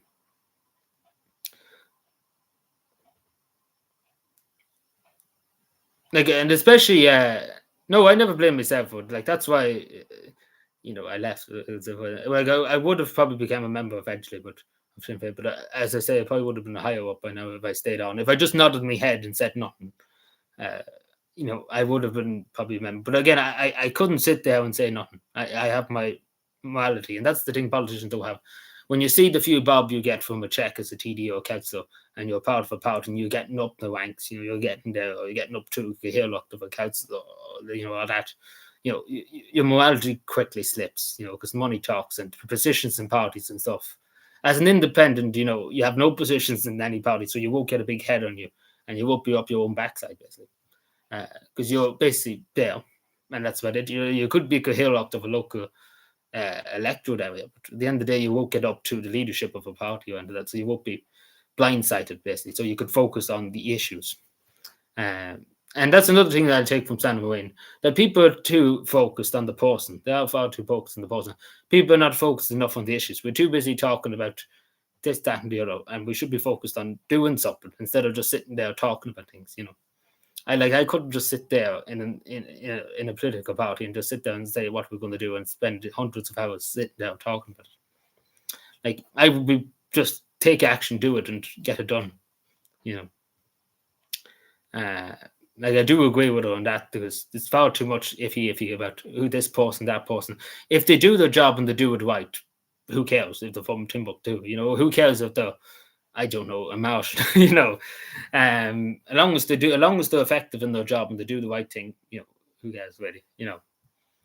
Because it's just a big talk of politics now. But, like, generally, I just don't sit here. I have a lot in my head. We meant that I've thought about. I've thought about a lot of stuff, particularly when I was wondering for the local, like, what's going to run this year. I've thought about a lot of stuff. I just don't sit here and have no opinions or anything. Like, I generally do have very very strong opinions on different things. Like, really, really strong. Like, as to say, you say with 1998 Sinn Féin policy, they don't believe in borders. Simple as that, and it's true. It's simple, true. They don't believe in it. They want literally Brits out and everybody else in. It's simple as that, and that's just the policy of Sinn Féin at the moment. And I hate to say it, but it is. They don't agree with. They don't. They're the same with Fianna Fáil. If you ask Sinn Féin at the moment, did they agree with sovereignty? I bet you anyone would say no. They don't. And that's the thing. Yeah, and that's just the sad reality. It is the truth. Like, Arthur Griffin would turn his grave if he's seen what Sinn Féin has become. And James Connolly would turn his grave if he's seen what Labour Party become. The whole lot of them would turn their graves. Like, it's just, like, I'm going to town tonight on this, But generally, I do have a lot of beliefs and stuff like that in my head. But I don't say much, to be honest. I kind of just sit there because, I have no reason to say much, because I'm not in the party or anything. If that makes any sense. But generally, I just don't sit here and don't have any beliefs. Like, I wouldn't be doing YouTube if I strongly didn't care. And if I didn't care, and I do care about things and stuff like that. Like, that's why I do YouTube, just to make sure that that people, that the voice is heard, that my voice is heard, that you're not silenced. Stuff. But YouTube does its best, but But it is the truth. Like, we talk about politicians and stuff like that, and particularly the media. Like, how what kind of car they have, what they have for dinner, etc., etc. And we're not focused on their policies. I think it's more a distraction to try and gaslight you a bit, because the focus on what they have, what their hairstyle is, what they wear and stuff like that, and they're not focused on the issues. They're not focused on the issues. They submit the issues. I do agree with Sam on that. There's just far too much of that in politics, and particularly in Irish politics. But there's the media's to blame too. Like, the media have a lot to be blamed for in this country. Like, it's just the media are just kind of a spin machine for the government, as we said many times before. It's just to kind of distract people, and that's what they always try and do. They don't question things and stuff like that. Like, the government and the media work hand in hand. The same with the political parties. Like, you look at any local newspaper, they fill to the brim of political advertisements. Like, the media and political parties are one and the same, because they both, like, the mainstream political parties, I'm talking about Sinn Féin and the Labour Party. So, like, you open any local newspaper now tomorrow morning, and it's just filled to the brim with political advertisements, and all them advertisements have to be paid for by the party.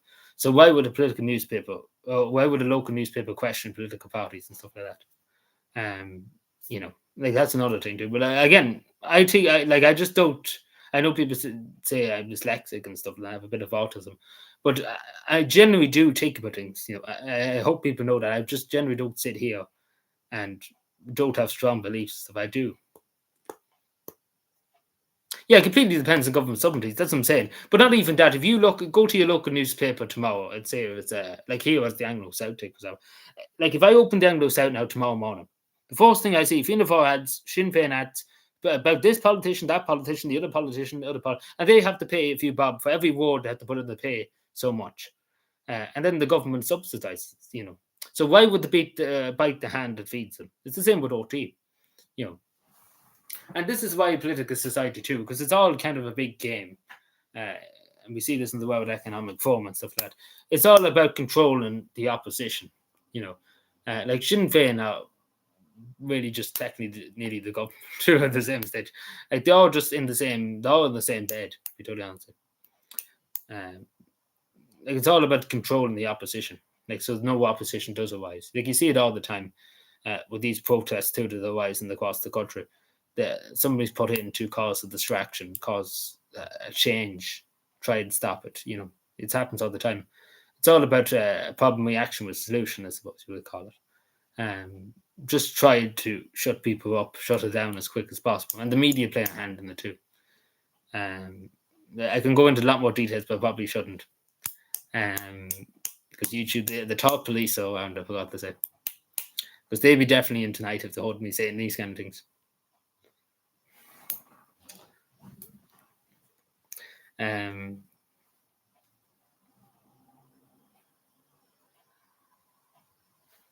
But basically, what I'm trying to say, and this is the one thing I would say to people, the political between Fine Gael, Sinn Féin, the Labour Party, have lost their identity, have lost their soul and what they were established for. They've lost what they fought for. When the people founded Arthur Griffith founded Sinn Féin, the Labour movement was founded by James Connolly. Fine Gael was founded by Michael Collins. Eamon de Valera was founded by the Fianna Fáil was founded by Eamon de Valera. They've lost all that they stood for. Yes, they've lost their identity. They've lost their total soul, and basically now they're just bought and paid for because they don't have a soul. They don't have a conscience. They don't go to bed.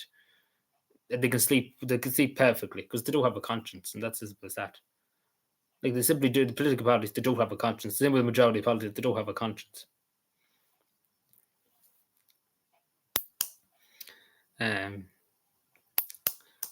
And definitely there's some shadow money from other countries.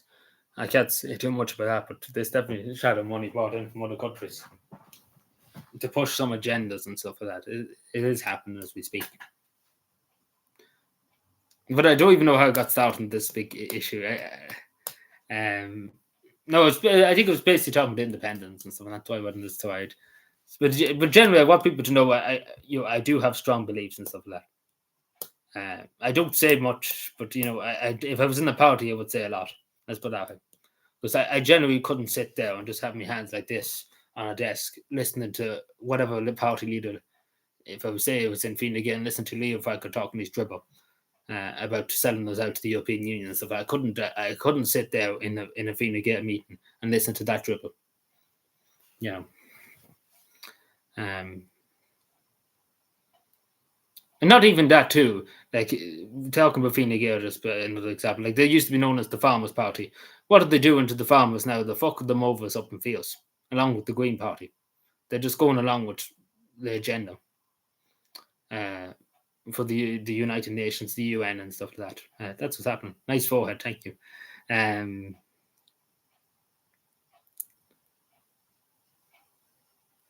Like this is another thing I want to put forward here too. That there is a lot of good people in Sinn Féin and Fianna Fáil and Fine Gael. There is, but they're too afraid. This is the thing. It's fear. It's fear. As Sana said, Sana, the former Prime Minister, it is fear. It is literally just fear that's causing people to shut up and say nothing. They're too afraid. People are just far too afraid to speak out and say something. Like we see with Maurice McCabe and John Wilson at that time when they spoke out against some Scottish called what abuse they experienced and stuff. It's the same political parties. If you speak out, you're going to get a hard kicking, basically. And that's what happens. That's what happens. It's just fear. They rely on fear. Fear is their weapon of every mainstream political party that you won't say anything. that you sit down and shut up. It's the same with the majority of TDs in the Dáil. They might have disagreements with different legislation they're voting on and stuff like that. But they're too afraid. They're too afraid to lose their money and they're too afraid to lose their seat. And that's as simple as that. But that's what I say. Vote so-called far right party. So, independence. If you could get an independent vote from, or him or whatever. But it is generally like I never heard of such a politician. Like that's why I reminisce about. Well, not reminisce. That'd be a wrong word to use, but it is generally true. Like for a prime minister act to say that you should never be afraid. People are too afraid, and politicians are too afraid. Like Leo would never come out and say that kind of thing, because politicians are too afraid, and this is why I find it so true. That politicians particularly, are just too afraid to speak up about things. They're just too afraid when they're established political party. They're too afraid, and the same with people that's independent. They're just far too afraid of the media. They're far too afraid of people that's in the background.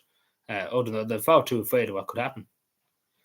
Because if you don't toe the line, they're gonna, you're gonna find the toe around you basically.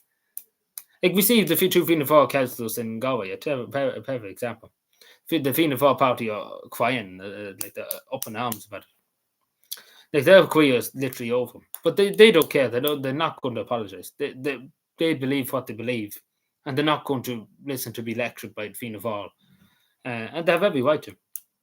But they might go as independents. I would say to them two men, definitely go as independents in your local area. Definitely, 100%. It wouldn't stay in Fianna Fáil if I was them two councillors. Because they'd be far better off if they went themselves. This is what I'm saying. You wouldn't be bullied. The only people who would be able to bully if you were an independent SIP to, they would be able to annoy you a bit if you were saying something that you shouldn't be saying. They would love me, I'm sure. I'm sure they would love me. But how are you doing, Johnny? How are you doing, Golden? Sorry, I meant to say hello to. I don't think I did. But as I say, you can vote for whoever you want. People want to vote people for profit, you can. But I do say think about what you're doing. Do think about the policies. Do think, because it does have an effect. It does have an effect. It does. I'm not too bad apart from this big debate that we got into. How we ever got into it, I don't know.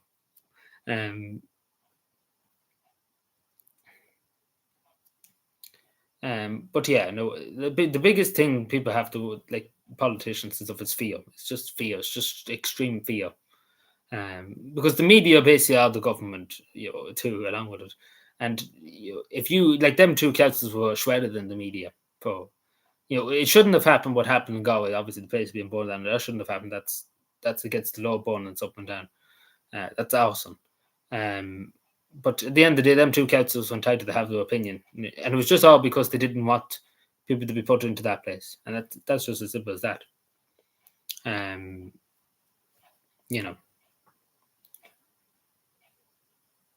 it's the same with this everywhere. Like, it's the same with the people being brought into the middle of the night into places. Councillors are just too afraid. Councillors can't do much. I will admit that. They can speak out, but they have no really power. They have collective power. As a councillors, you have collective power. But they're just too afraid. They can speak out and say that, like, this shouldn't be happening and stuff. But a lot of them are just too afraid because just of the media barrage, and they're just too afraid. That's as simple as that. And when the politicians, people that have consciences and stuff, in politics, because there's good people in political parties, but see, they're just following the leader blindly, and that's what's happening. They're just following them down the garden path and not asking any questions. This is what happens all the time.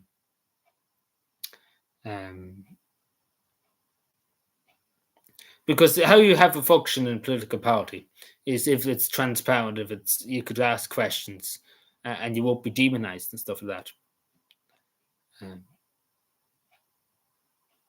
And that's the way it should be. But I think we move on from that political debate for today. We'll move on to province legislation. We'll go on video actors at this stage.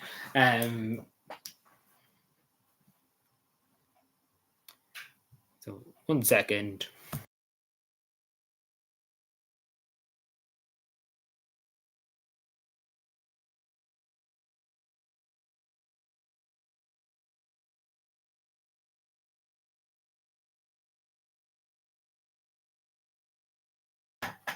I hope he's happy too. We meant to go at 8:30. Now it's 9 o'clock. I hope he's happy getting me into this big discussion about things.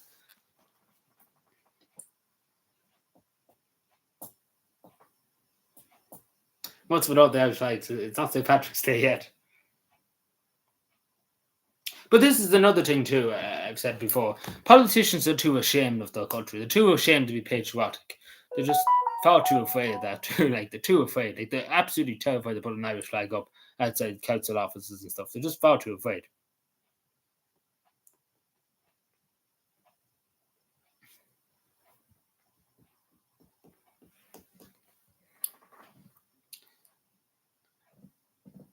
But see, just speaking about there too, like TD shouldn't, in my opinion, if I was a TD now in the morning or a councillor, you should not have another job on a board or have properties.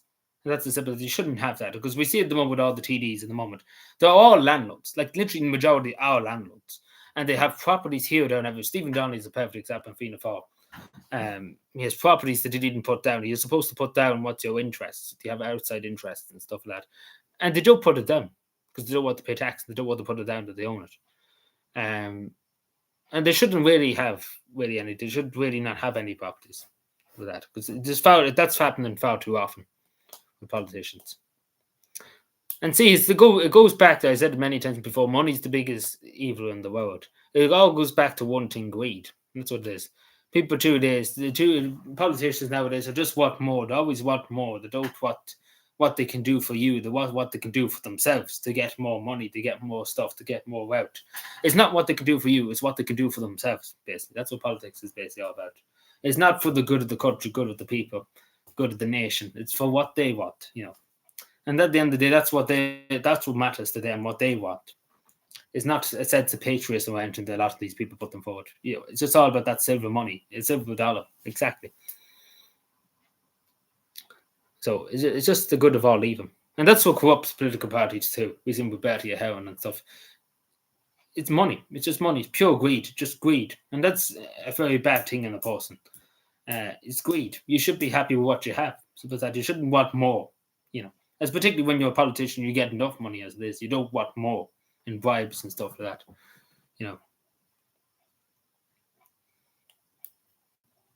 Yeah, that's what I'm saying. Like, it's absurd.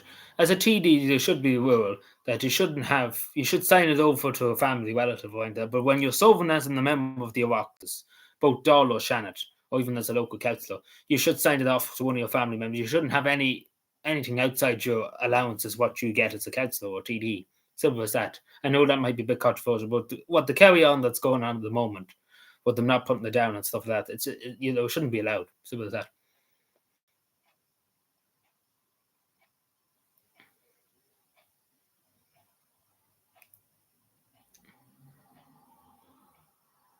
But it goes back to this big issue in politics nowadays. It's trust. They don't have to trust the people. People don't trust. Like nowadays, for too long, Irish people have said we give them the benefit of the doubt. Like I can't tell you many times I've given politicians and stuff the benefit of the doubt because that's what Irish people do. You give them the benefit of the doubt. You meet someone in the street, they say, "Oh, I forgot my wallet. I left it at home. Could you give me €5 for the bus?" An Irish person would be like, "Yeah, I'll give you a hand." Because that's the Irish people. You help out. That's Ireland in a nutshell. You want to do the right thing. You want to give people the benefit of the doubt. You want to think people are genuine and that they want to do good and that you're doing a good thing. But a lot of people don't see the ulterior motives behind this. And it's just trust. And that goes back to and it's the most important thing ever is you have trust. The people of the country have trust in the government that they elected to represent them. And to look at basically, the people are the government's masters. There's nobody else higher than the people, but they obviously report to the World Economic Forum and etc. to those SOAs and the rest of them. I probably shouldn't have mentioned that, but okay. But you get what I'm saying. But there's trust because you don't know what the government's up to because they don't. They only tell you what they watch to know. They won't say what they're doing behind the scenes. And it all goes down to trust, your trust in society in general. And when you don't have trust in the political establishment of the civil service, society loses trust in itself. We don't answer. Yeah, but generally Irish people would love if they could, trust their politicians and stuff like that. But time and time again, we give them the benefit of the doubt, the benefit of this, the benefit of that, and they turn around and just fling it in your face and throw muck on you, and they treat you like a dog. You know, um, it's just you get what I'm saying. You know, Irish people love just giving people the benefit of the doubt, but there's only so much you can give people before you say, there needs to be a change.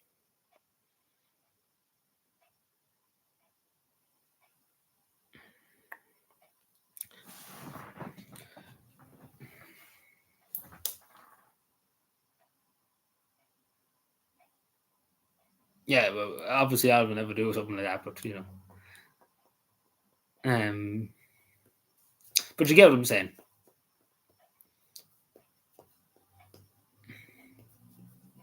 You need 5 buses, yeah, but the amount of stuff I might, you need the whole shebang.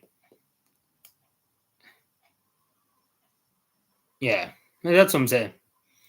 Just a perfect example. Well, like, why would the public, like, after all the years of people being treated like basically, I would say it's slaves, to be totally honest, because people been still, you walk out. Think about this, Sean. This is the worst thing about it. I've often thought about this. I never really said it that much.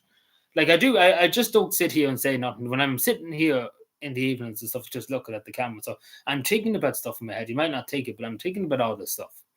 Um, like I go out and work a 40-hour week too, because I pay my tax and stuff, and I try and be as good as I can to society, because I do, as a citizen. You have your how would you put it? You have your abilities to society to make sure that you're working and you're providing for the economy, you're paying your tax, you're contributing to society as a citizen. That's a good citizen when you contribute to society which you live in and stuff like that. But you see these politicians, they have their own tax where you work your 40-hour week, it goes to the government. You take it go to helping somebody that's homeless, helping somebody in the hospital. But at the end of the day, it goes to the big fat cats in the doll in the Shannon, and it's in their back pocket. And that's where the majority of the money goes and then for the allowances and their fucking holidays and stuff like that. It doesn't go to good. And when you see that, why would people have trust in the government that does that? Why would they? Um, Hello, Stephen. It's a good while since we. How are you doing? I know we're in a big discussion here. Um, okay, yeah, I've often hope people, them vegetable mix and stuff. But see, the worst thing about this is that it's the same with everything. This is the problem I have with Europe. I was mentioning earlier on that this is as simple as this: that I wouldn't like the way I see it. The Dáil and the Shannon are the government of the country. We shouldn't be taking orders from a higher being in terms of the European Union. We're basically told when to jump, how to do it, when to do it. We're they're basically our boss.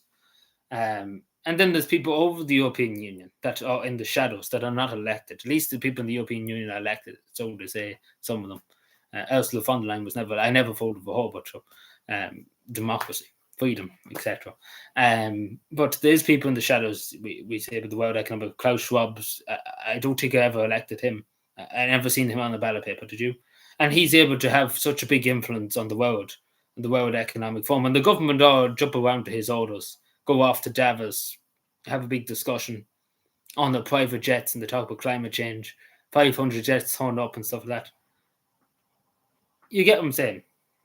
When you see that, and when the government, because as you remember, a lot of people, Martin McGuire asking the Dáil about the World Economic Forum, Klaus Schwab's in the Dáil, and they all basically just laughed at them. They didn't bother to ask, because it is genuine concerns why these people, we all say, but democracy is willing to fight for democracy and freedom and etc., and people are worse than Putin and stuff like that. And there's people in the World Economic Forum as we speak that aren't elected. At least if they were elected, you could say, it's democracy, but they're not elected. And then we have people like George Soros that's funding organizations in this country, funding it outside the world, not outside the world, but in other countries too. And it's more destabilizing countries from within than anything else. And I know that's a bold statement. I know I'm going to have the Irish Media Commission on me now in 5 minutes' time. So I probably should say no more the top police will be here.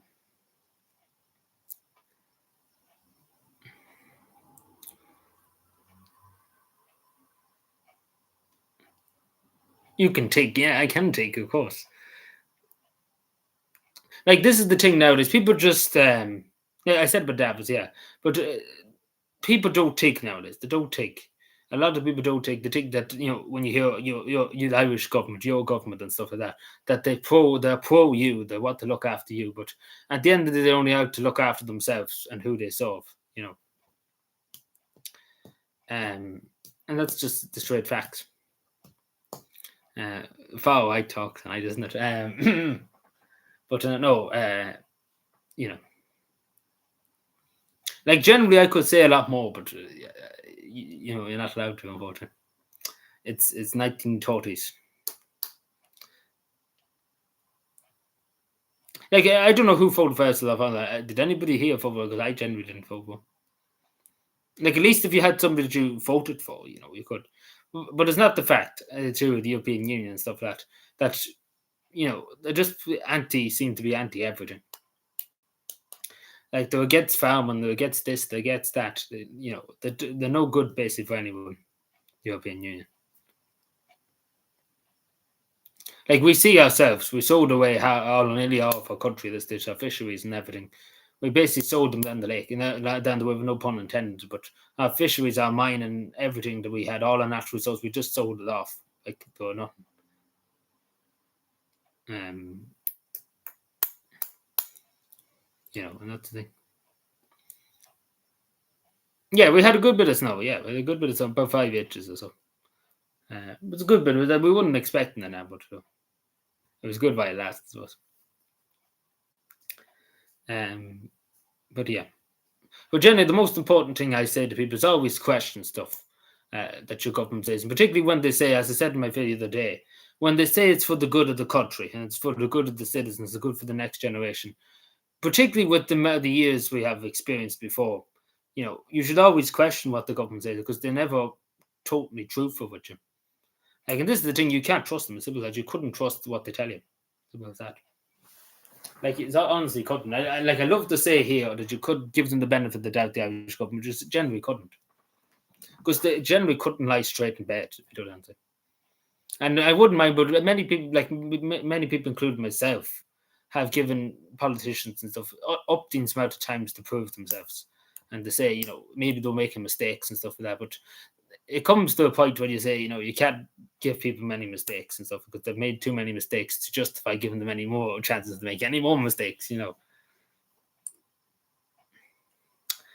The hard political talk.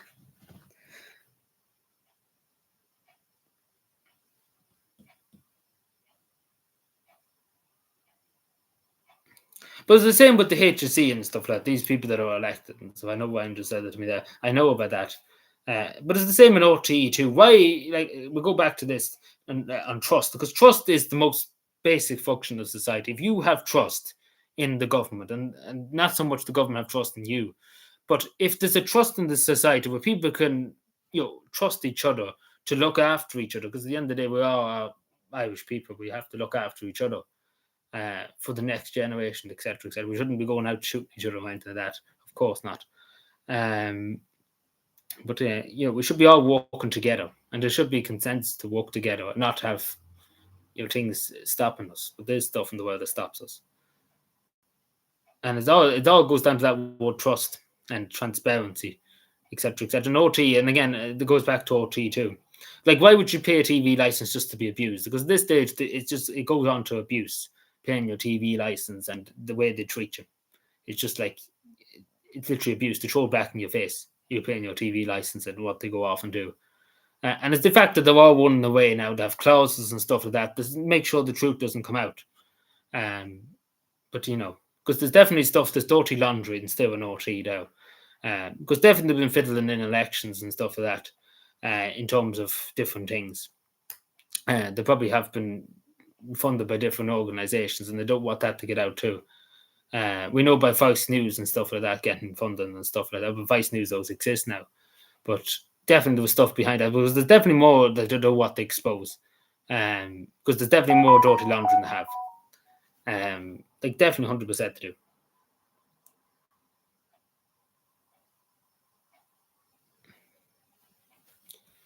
I've said I just realized I said something, so I probably should. YouTube's going to kick me in the face. Um,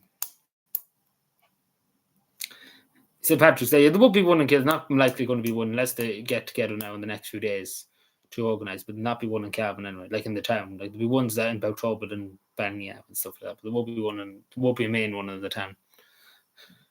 But yeah. But generally, yeah, it just goes back to trust. Like if you pay for something and you expect it to go to, expect it to go to the thing you paid for, and then you just turn around and find out that they don't use it the way they pay for the benefit of the state, for educational stuff, whatever, historical stuff and stuff like that. You're just being lectured and stuff by OT, and they're just kind of laughing at you in your face. It's just basically abuse. And it is basically abuse. The Irish people are putting up with from the government of the day. So why is that? No, there's not enough volunteers for the parade. But it's the same in OT too. We talked about earlier on about people being put in and stuff like that. Like a perfect example in OT, Simon Coveney's brothers in OT, the Minister for Trade and Employment. He's there in OT, a higher up in OT, on a big salary. Who knows how much? Fucking $500 million a year or more. Like. But they're all politically connected. This is the thing. Like OT should be independent anyway. It shouldn't be funded by the taxpayer. It generally shouldn't be. And especially government giving them big lump sums of money. Like they give them 75 million there a few weeks ago. And like in my opinion, they've fucked themselves over before. So they have to face the facts because they did it themselves. Yeah, that's what I'm saying. That's what I'm saying. Perfect example. It's their own boys that they're putting in. So they, you take if they're a good Fine Gael, if they were a good Fine Fall, if they were going question the hand that bit them, they got them into the job, because the government appoints the chairperson of OTs. The government is not OT or it's not an independent board. It's the government. It's appointed by the government. So why would you question the government when you're getting appointed and getting paid for it? It all goes down to this. Yeah. But basically, it's worse than North Korea. I generally do think now this country is nearly worse than North Korea. Because, as I said in one of my videos when I was talking about one of election, if you want to change something, like if you want to change this fucking shebang, you have to fight tooth and nail to get something done. Because the civil service, the political service, etc., etc., etc., are just that well entwined with the state. And there's that much stuff underneath the closet that it'd be that hard to break, basically, because the state has been, since Charlie Haughey and stuff like was Taoiseach and stuff like that, and probably even before him, there's always been stuff going on like that. So it's hard to get rid of that amount of years, basically. That makes any sense, because there's been that much done in that much time. So it'd be so hard to unravel that and to break it down, basically. So basically, the state is working against you if you want to change stuff, basically. So that's why change nearly is never possible in this country, because it's that enrooted. Like it's the same with a weed. If you think of a weed not a weed that you smoke. Hello, Bob. Sorry. Just let me finish my point in witches in 2 seconds. It's the same with weed in your flower bed. If you go to your flower bed and want to try and pick weeds out of it, you see the big roots that you pull up out of the ground. It's well rooted in the state and the civil service. What's happened in the civil service and in the public service. And in the civil, like the politicians and stuff like that, it's well rooted in that you would need an awful lot of strength to pull it out and to make it gone, Yeah, but Charlie always a bit of a crook at the same time too. Well, not so. I don't know who's you generally couldn't figure out who's worse. Pity it wasn't going out, but yeah, maybe they might change the mind soon, but we don't know yet. What's going to happen? But anyway, here, look at lads and lads. We might only stay on for another 7 minutes because I meant to go at 8:30 just to say. And look what time it's an hour later. This is what happens when you get me started talking. I never shut up. But I think that's a good complaint because for far too long, I genuinely do mean this. People have said nothing. Went on with their life, said nothing. and just basically let the government do whatever, And for far too long, people said, "Oh, sure, look, what can you do?" But there comes to a point in time where you say, "Oh, sure, look, it's not going to do it." It's not good enough. And simple as that. And that's just the word I use all the time now. It's not good enough. It's simply not good enough. I definitely have our good friends Jeffrey and coming to the house now tomorrow to speak to me about some 2 weeks. Shutting you up, excuse me. If you're more our good friend Jeffrey the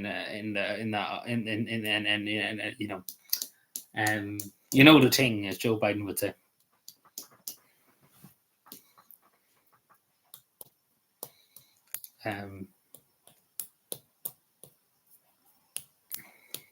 But basically, another thing I say, the good, decent people, the people who want to do good in the world, the unfortunate thing, they're up against evil. They're up against evil, the people who want to do evil things. And unfortunately, when good is frightened and doesn't have the ability to stand up, evil will prevail. When people that are good, decent people that want to do the right thing are silenced and stuff like that, evil will prevail. And that's what's happening at the moment in the world. So many people being silenced by the media, by different things, because the good is not prevailing, the evil is prevailing in the world, and that's the truth. Because good people are being silenced and shut up and degraded by the media, by many other outlets, and that's what makes the world worse. When you don't have good people who want to do good, because there's too many bad people in bad positions that are controlling the world and doing different things. Yeah, it's a good joke. I make that joke every year on the 1st of April.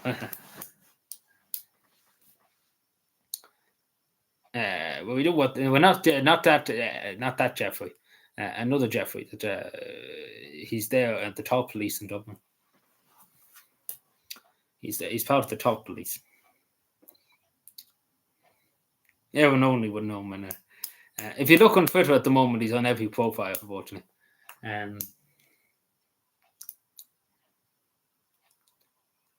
But CNN, nobody cares about CNN anymore. Nobody cares. CNN is just irrelevant. Because remember the Russian Trump hoax and stuff that they were going on about. They were saying Trump is a Russian agent and stuff like that. They never showed actual proof that it actually happened.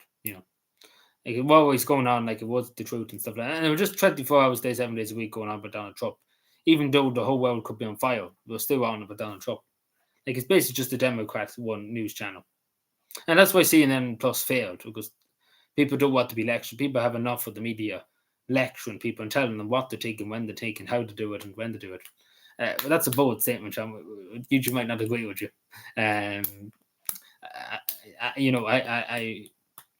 I can't really say my opinion. I don't think YouTube would be very upset if I said my opinion.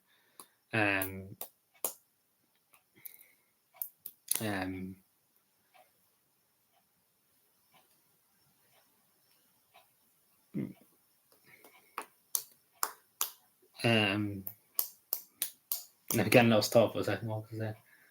The most than Joe Biden. No, see, I think about that much things in my head. But see, people with autism and dyslexia, you're more intelligent in a way. I don't mean to say I'm superior and stuff like that. But no, it is generally proven that you're more focused on stuff. You're more aware of stuff. Even though you have, I can barely spell off a side of a barn. You're more focused on reality. You're more focused on what's going on. And I do generally believe that the people with dyslexia and stuff and autism are generally more focused on what's happening around them and things like that. Because you're more intelligent, more like not smart, but book smart and stuff. But you're generally more intelligent in what's happening, and you can judge people by what they're doing and stuff like that.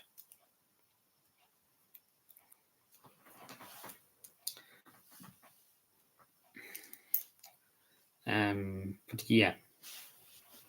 So yeah, any other questions before I jump off a cliff for tonight? Well, not jump off a cliff, but I've kind of went on for far too long tonight. I try and be a good lad. I do try my best.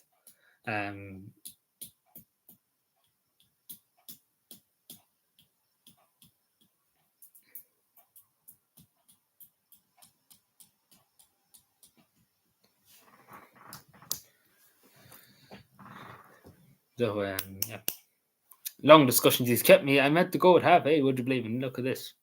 What do you call this?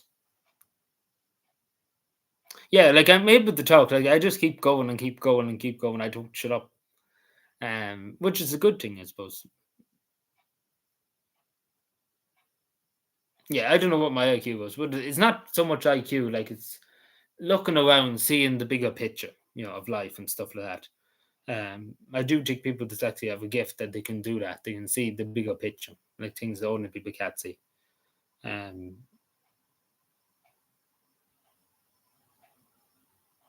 so, but generally, living in this country, your brain cells would be fried listening to this government. Like you generally would, it'd be fried.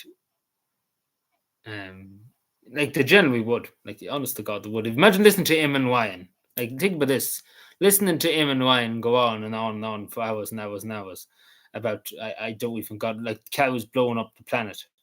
We have to kill 200,000 cows, but China and India can pump coal power plants 24 hours a day, 7 days a week, and a few cows now and the killing the planet. I don't know about that now, Eamon Ryan. I don't know.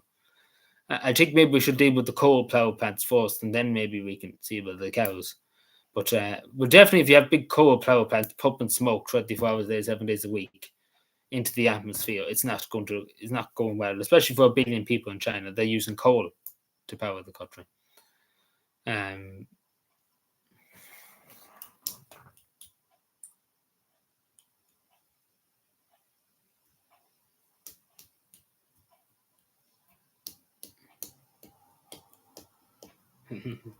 um, yeah. So anything else before we go on? But yeah, no, sorry for the long rant anyway, because I know I just wanted to say a few things, because I was just talking about politics, and I said I might as well say it. Say a few things. Like there's a lot of things I could say, but I don't say. That's the totally answer. Like generally, it's better for people to see for themselves what's happening. Like Time is a great show of what's happening. You know,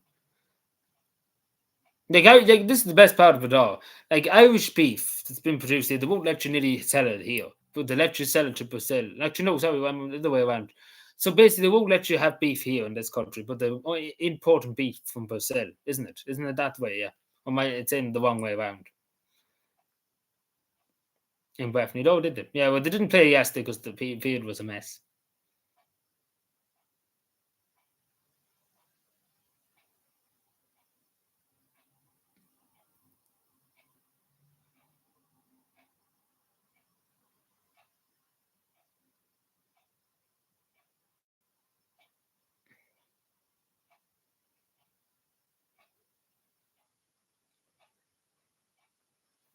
Yeah, text Stephen. It's good to see you too. Yeah, I was thinking I was getting mixed up, but see, there's that much stuff I'm talking about at the moment. It's firing me a bit. Um, like it's insane. Yeah, out of it, they watch to eat bugs. Like they don't watch to eat fucking meat at all. They watch to eat bugs. Um, that's basically what it is. And how can a human survive on just a few bugs? Because you need your proteins and stuff. But sure, look at. Oh, see you later, Gordon. Thank you for tuning in. Stay in tune. It's tuning in. So stay in tune. Tuning in. Same thing.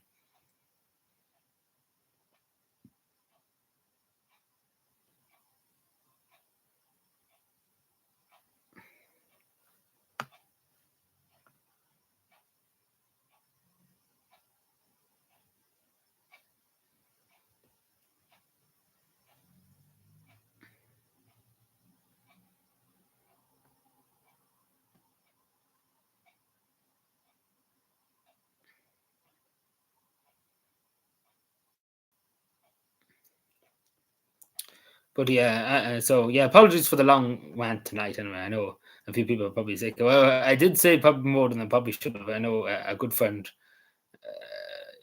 what they call it, I can never pronounce the Irish version of it. What they call it, the Ministry of Truth. Let's put it that way. Might not be too pleased. But you look at it, it's only my opinion on it, and I'm entitled to give my view as a citizen of the country. I'm entitled to give my view of where my taxes go to. What's my favorite? I don't really watch TV that much.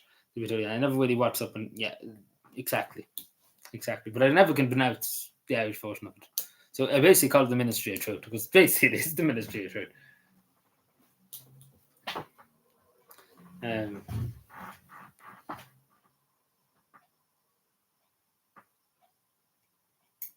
well, I try my best to talk a lot of sense in it.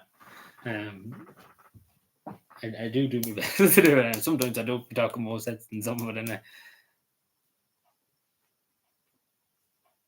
But I generally don't really have. I'm just trying to take what with my TV, but I don't really watch any series and stuff like that. To be totally honest, I never really watch anything like that. I watch more YouTube. I don't really watch TV and Netflix or anything like that. I wouldn't.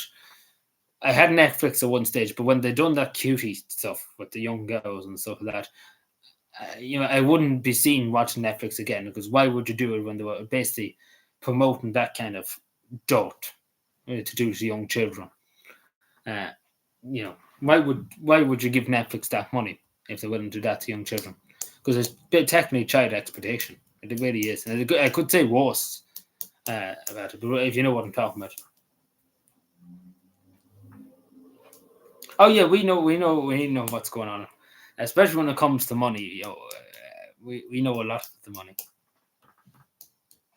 Yeah, but it's the same with me. I was watching something. I probably shouldn't go into this, so it might have the United States government on me, and we don't want Uncle Sam coming in here.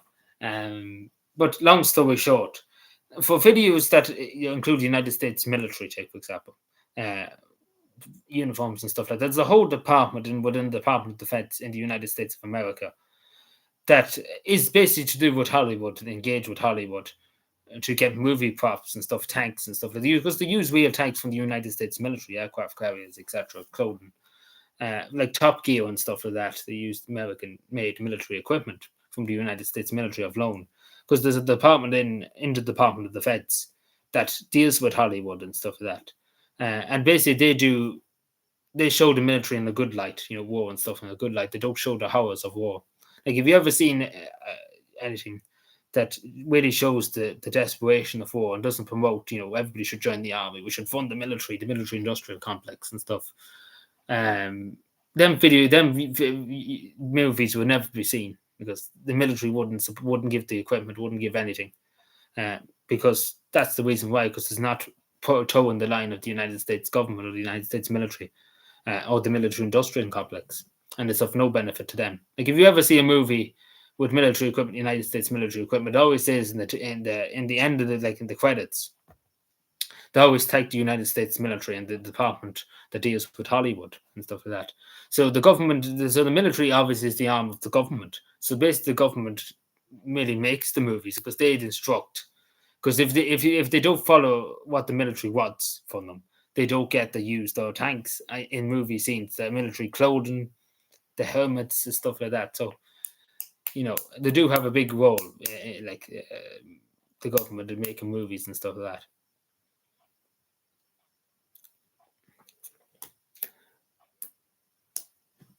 that. If you look it up, it's plain to be seen. There was a program on the Disney Channel one stage. It was to do with 9/11.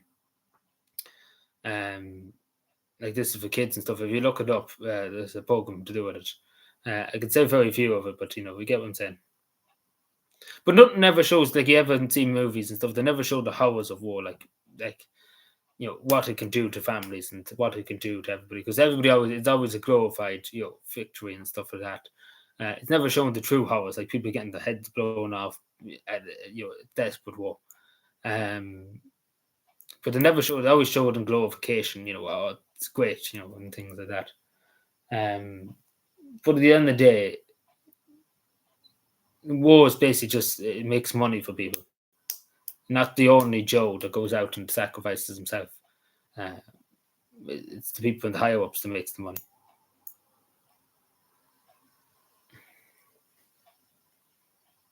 Yeah, that's basically what you're saying, Greenpeace. You get what I'm saying. Because the United States Navy gives them the means to do it, and they had to go with what the obviously if the United States give them the equipment to film on and stuff like that, and use the equipment and stuff like that, the military basically tells them, we don't like this bit of the script because it doesn't promote the Navy's interest. Why would they give something that's the United States military property to film a film if it doesn't promote what they want? Because why would they give the United States military equipment if it's an anti-war movie that shows people suffering with legs being blown off and stuff like that? Why would they do that? Because they don't want people to say, I don't want to join the army and stuff like the Navy, because I could lose everything. I never could see home again, never could see my child again. And it's just basically all just a big ring of gaslighting people. I could say worse, but that's what we use at the moment. But you get what I'm saying? Like, if you follow the trail is there.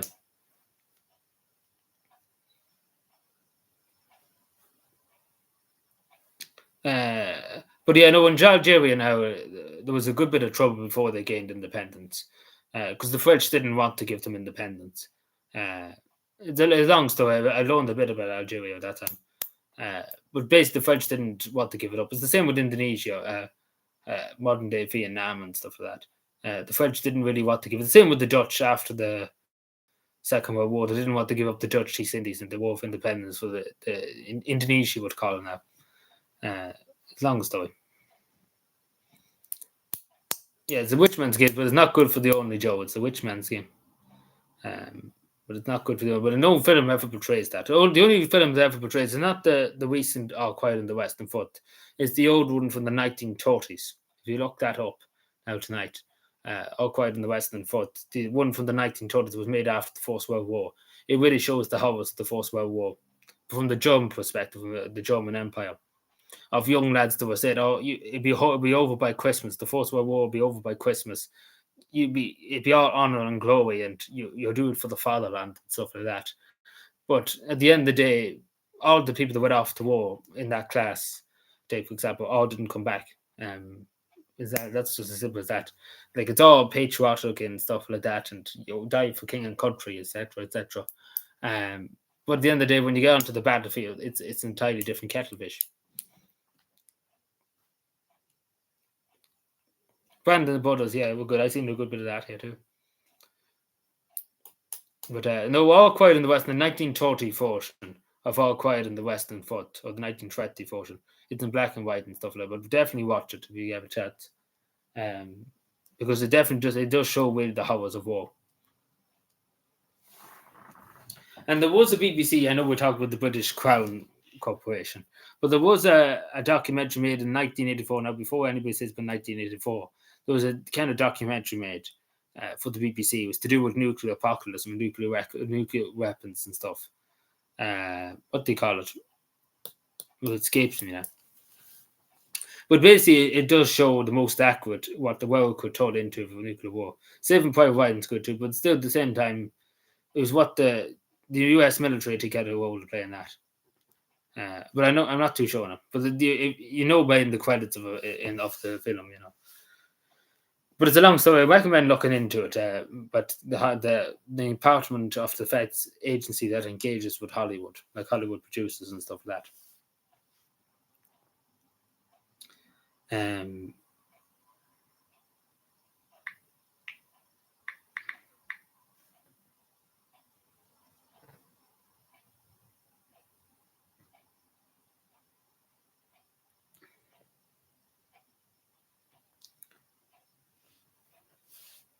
What was I looking up there? I can't even remember.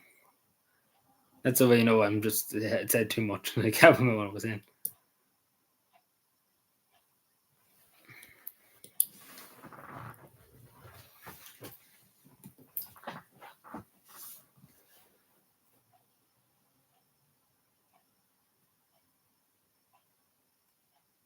Oh, yeah, the BBC documentary. Yeah, that was it. Sorry, I'm that dopey. What do you call it? It was 1984, 1983, something like that. But basically, like, even just seeing that film, like that documentary, though, I suppose you would call it a show, wouldn't you? Let me see.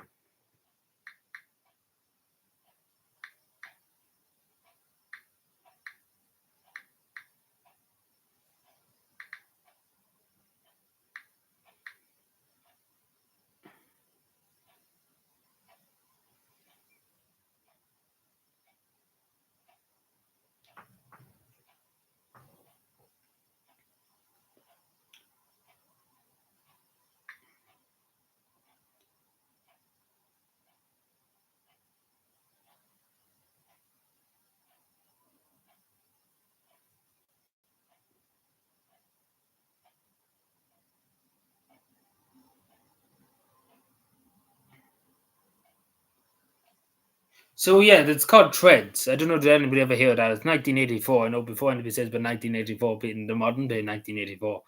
Um, because definitely, I don't think they could ever predict in 1984 that we'll be living in 1984 for sure.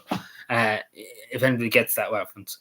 So it's called Treads. If you look it up, it's kind of a it is really really good. It's terrifying in the way too because it shows you the way power of nuclear weapons and stuff like that, and how much harm and danger it can cause to humanity.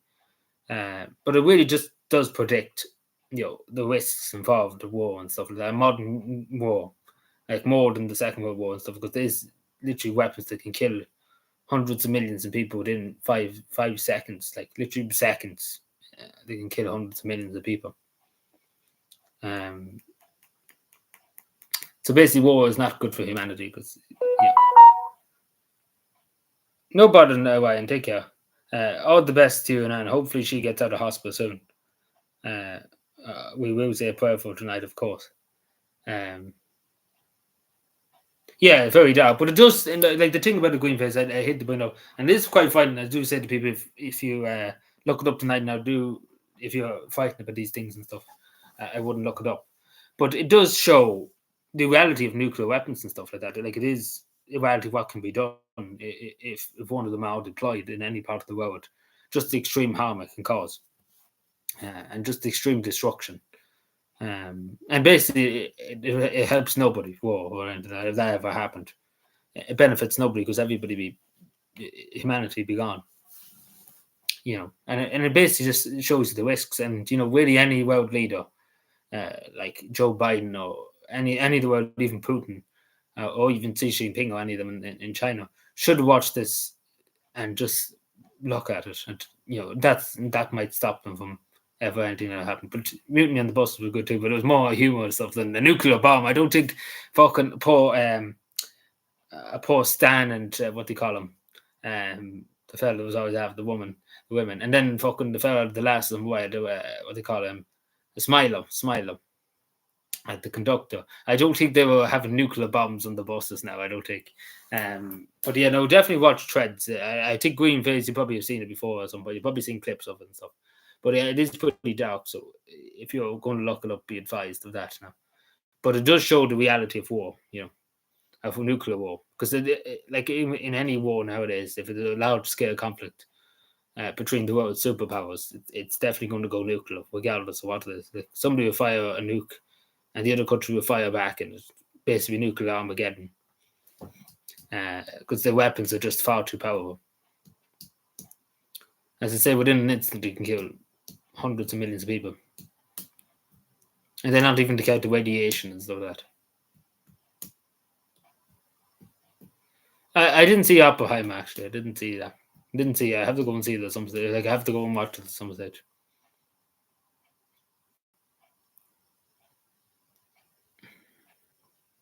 But definitely probably better than Barbie. How did you went to see Barbie now, Sean? Yeah, that's what I'm saying. But it benefits nobody because if Russia fired its nuclear weapons now in the morning against the United States and some parts of NATO, the United Kingdom would fire, France would fire, the United States would fire, and nobody would live. That's what I'm trying to say. Too long, yeah, of course. So nobody would win. It would benefit nobody because everybody would be gone. Whatever about maybe one nuclear bomb going off somewhere, maybe so humanity could survive somewhere. But if the whole world fired its all its nuclear weapons, there'd be nothing left, and that's as simple as that. That's why there's been no loud. Like definitely World War III would have kicked off somewhere in the 1950s or the 60s, but the Cuban Missile Crisis, if there wasn't such thing as nuclear weapons. Because they definitely would have, because you remember Cuba, the Soviet Union putting missiles in Cuba. It definitely would have kicked off, only for the threat that, the reality is nuclear bombs and stuff, it just end humanity and stuff like that. And nobody's that mad to do it, Napoleon, yeah, I watched Napoleon. It wasn't that great, but it was all right, I suppose.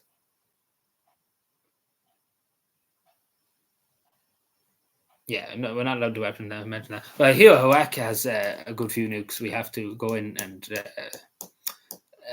take them back. Weapons of mass destruction, and we found nothing. So they told us.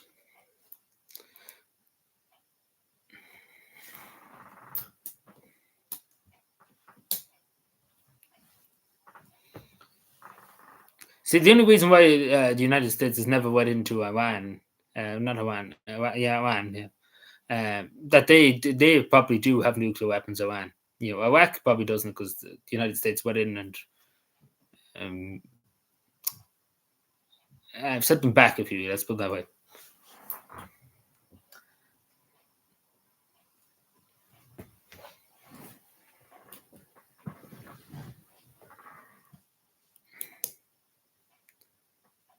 But yeah, because definitely Iran has some line of weapons. So that's why the United States has not never risked it going into Iran. So that's why they said we probably shouldn't go there. By the way, yeah, no about Stephen. Take care. I know. Imagine this. I blame Sean for this. Sean's to blame for this. Um, he has to like imagine being here. I said I'll go at fucking 8:30, and I'm still here 2 hours later. Well, I don't know about lovely. I never would describe Iran as lovely.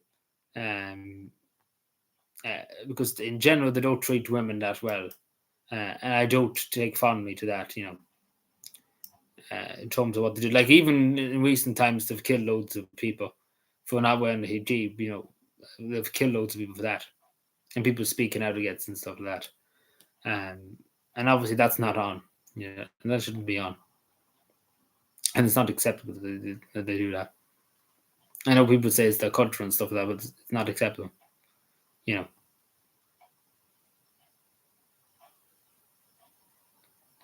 I'm blaming you. I'm not blaming Shawnee here. I'm blaming you. I'm going to specifically blame you. How does that sound?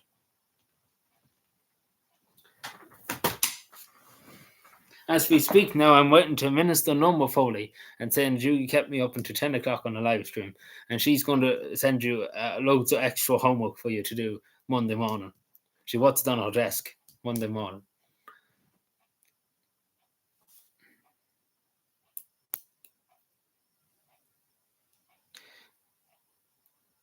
Yeah, like the Middle East is just a mess, But at the end of the day, it all goes back to colonialism and the British and the French and the Americans.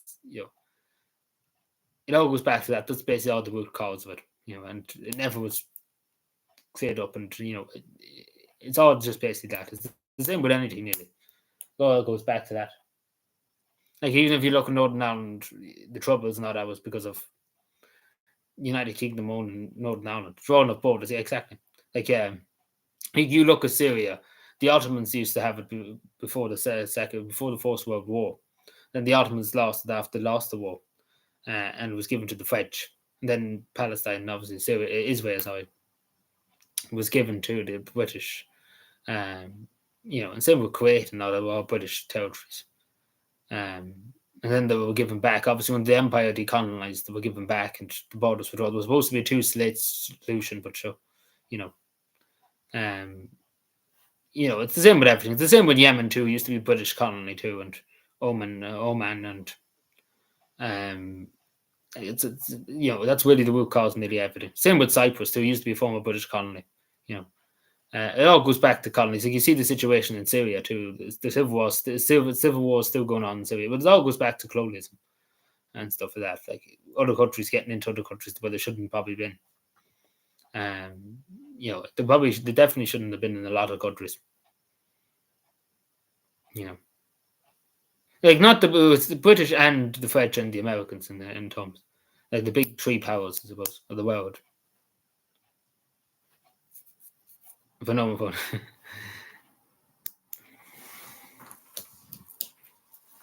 But it all goes back to that. The same with in Ireland, the Northern Ireland troubles and stuff, because it all goes back to being colonized and stuff. One country, yeah, we're pretty much back there. But you look at, I don't know how it's going to work out, but we see.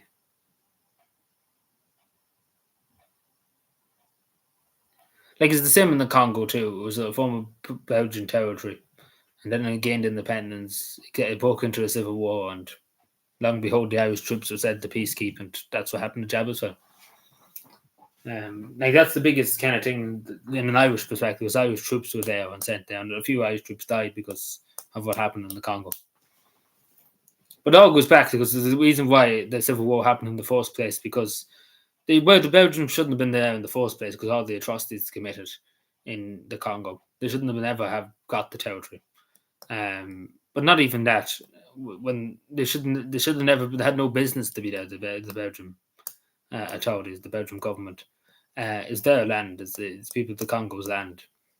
It belongs to the Congo. But you see, as soon as they gained independence from Belgium, parties erupted. They didn't know which party what.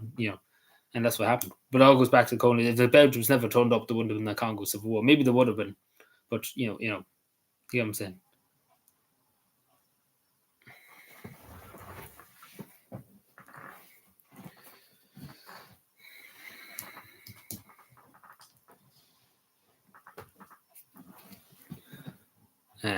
But yeah, we probably will leave it there tonight. So we get out of other countries' businesses as well at the moment. So yeah, any questions before we go about anything else? Briefly, because as I said to Shawnee there, I was supposed to be gone at 8:30. What time do you call this, Sean? Because if this is 8:30, I hate what to see what it's half 8 in the morning to you. No, that's like the British came along and took over, all the territories, and that's what fucked us over. Cromwell came over and fucking, but yeah, no, that's what we need to reunite with Leitrim. It's only right. Big cabin people. What do we do? We just don't want to give out the money. That's no crime against that. That we don't want to. We want to make sure that we have money. Things are the rough economy and stuff like that. We have to keep the money to spare. Don't blame Santa. What does she do? You can blame the True Finns. Oh yeah. What was it? They're actually speaking the True Finns. Yes. The True Finns in Finland. I think they're actually off the walkers at this stage. The True Finns. I generally didn't know what was happening when I seen this first of all. No Claire succession. We don't want Claire succeeding. No, we're not go there. But also, yes.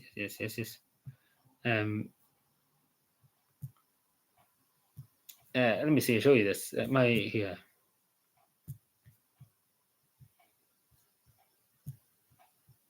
Oh no, those. I'm thinking of the devil. So basically, Finland's got a new president and stuff. But I always love the way I don't know why she does this. If I've ever come across her, ask her. Because none of the rest of Finnish politics are like this. So the outgoing president, Sami Esko, obviously, and then the new president, and his wife, obviously. And then he's like, for the motherland. It's quite funny. And stuff like that. I don't know why she does that, but it is quite funny. Because everybody's just like, for the motherland.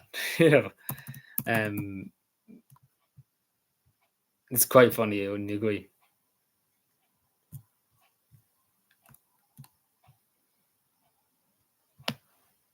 I'm sure Sean agrees with that statement. He is a paid Finn. He works for the Finnish intelligence agency, Peggele.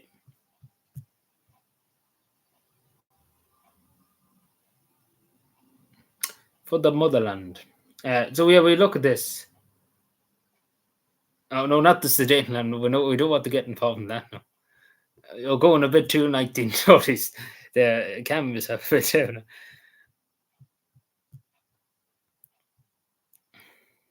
We have Cavan has claims to all of Finland. That we own Finland technically. So our good friend, I should probably be going to this treat first. So this is the leader of the True Finns, just to say, Finland, one of the government parties.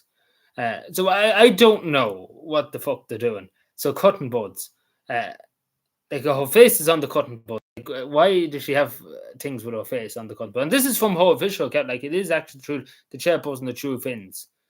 Like, why are you doing this? Like, what relevance does this have? Like, what?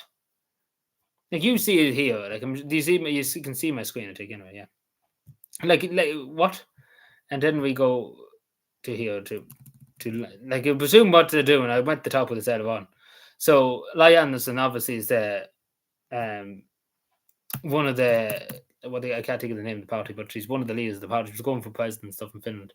So they're pulling the Labour Party. So they're pulling the Labour Party. Remember what Joan Borton did to single families, single parents? Do you remember what they did to cut the benefits and stuff like that? And they basically fucked over the working class people. The True Finns seem to be going and wanting to do that. Remember the Labour Party had 32 TDs. Do you remember that? Well, they seem to want to do that to themselves. They seem to want to shoot themselves in the foot. Because as Lai Anderson says here, they're cutting families' allowances and stuff, single parents and stuff. And then so they are. They actually are. The True Finns are actually doing that. I don't get what she's trying to do here. But definitely Lai Anderson is on the point here about this. So that's what she done. Like, she literally, where is it here? Single parents. She cut the allowance of single parents, and that's what happened to them. That's what happened to the Labour Party, because they cut the allowances of single parents and people that were unemployed, the people who had children and stuff like that. They cut them, and guess what happened to them? They lost all the support, because that's what they did. They betrayed the working class people. Like, that's what they did, and this is what the True Finns. Like, somebody should tell you one over the True Finns that they what end up like the Labour Party in Ireland, because that's what the Labour Party did, and it didn't work out too well for them. So Lai is very right. I know that's how known he's.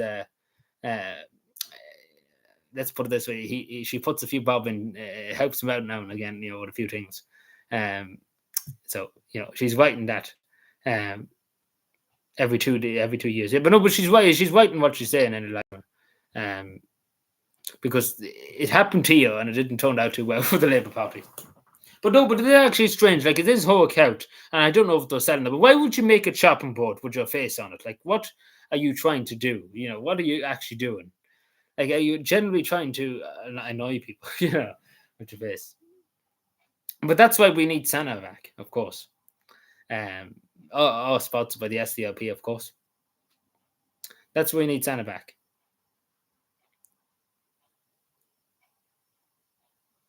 Oh no! Did I say John Putin? Like, fucking the one that fell off the boat. What do you call it? John Putin?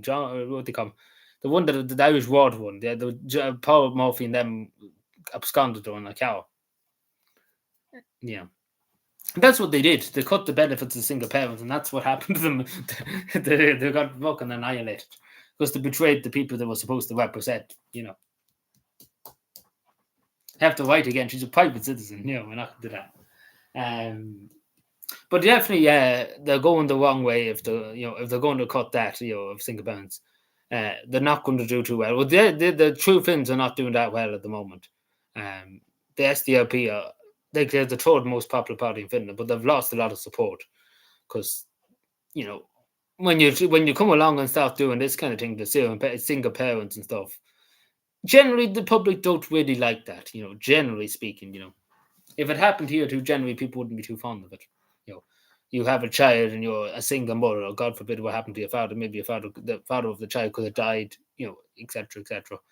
And they come along now and cut your benefits and stuff like that, because you're looking after the child and stuff like that. Because remember, in Finland too, children don't go to school until they're 7. Until they're 7 years old. So remember that.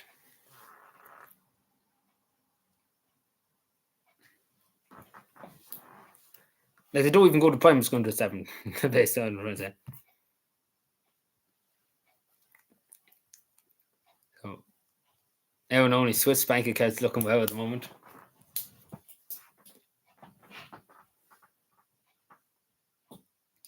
Also, nearly 3 hours live. Look at this. Look at the state of this. And Sean's to blame for this. I tell you, that Sean Power, he's up to something. I hear he's working for who should I say? He's working for Putin. So they say anyway. What? Do you ever think of, dual nationality used to kill me? People, yeah, well, Jesus is well for you. I hear it's €110 per hour. It's a fucking great job now. All paid for by Lyon, the son, of course.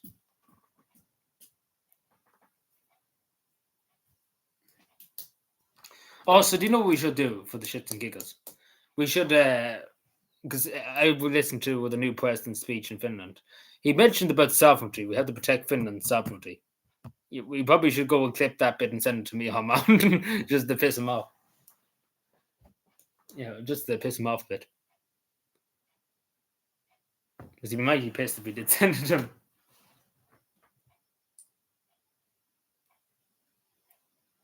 Because he said he'd do everything to protect Finland's sovereignty. And that's what the president said. Imagine if we said that to me on Mountain, now he have a fit. That actually the president of a country actually cares about his sovereignty. Like, imagine that. Poor Mia Mountain would never know what to say.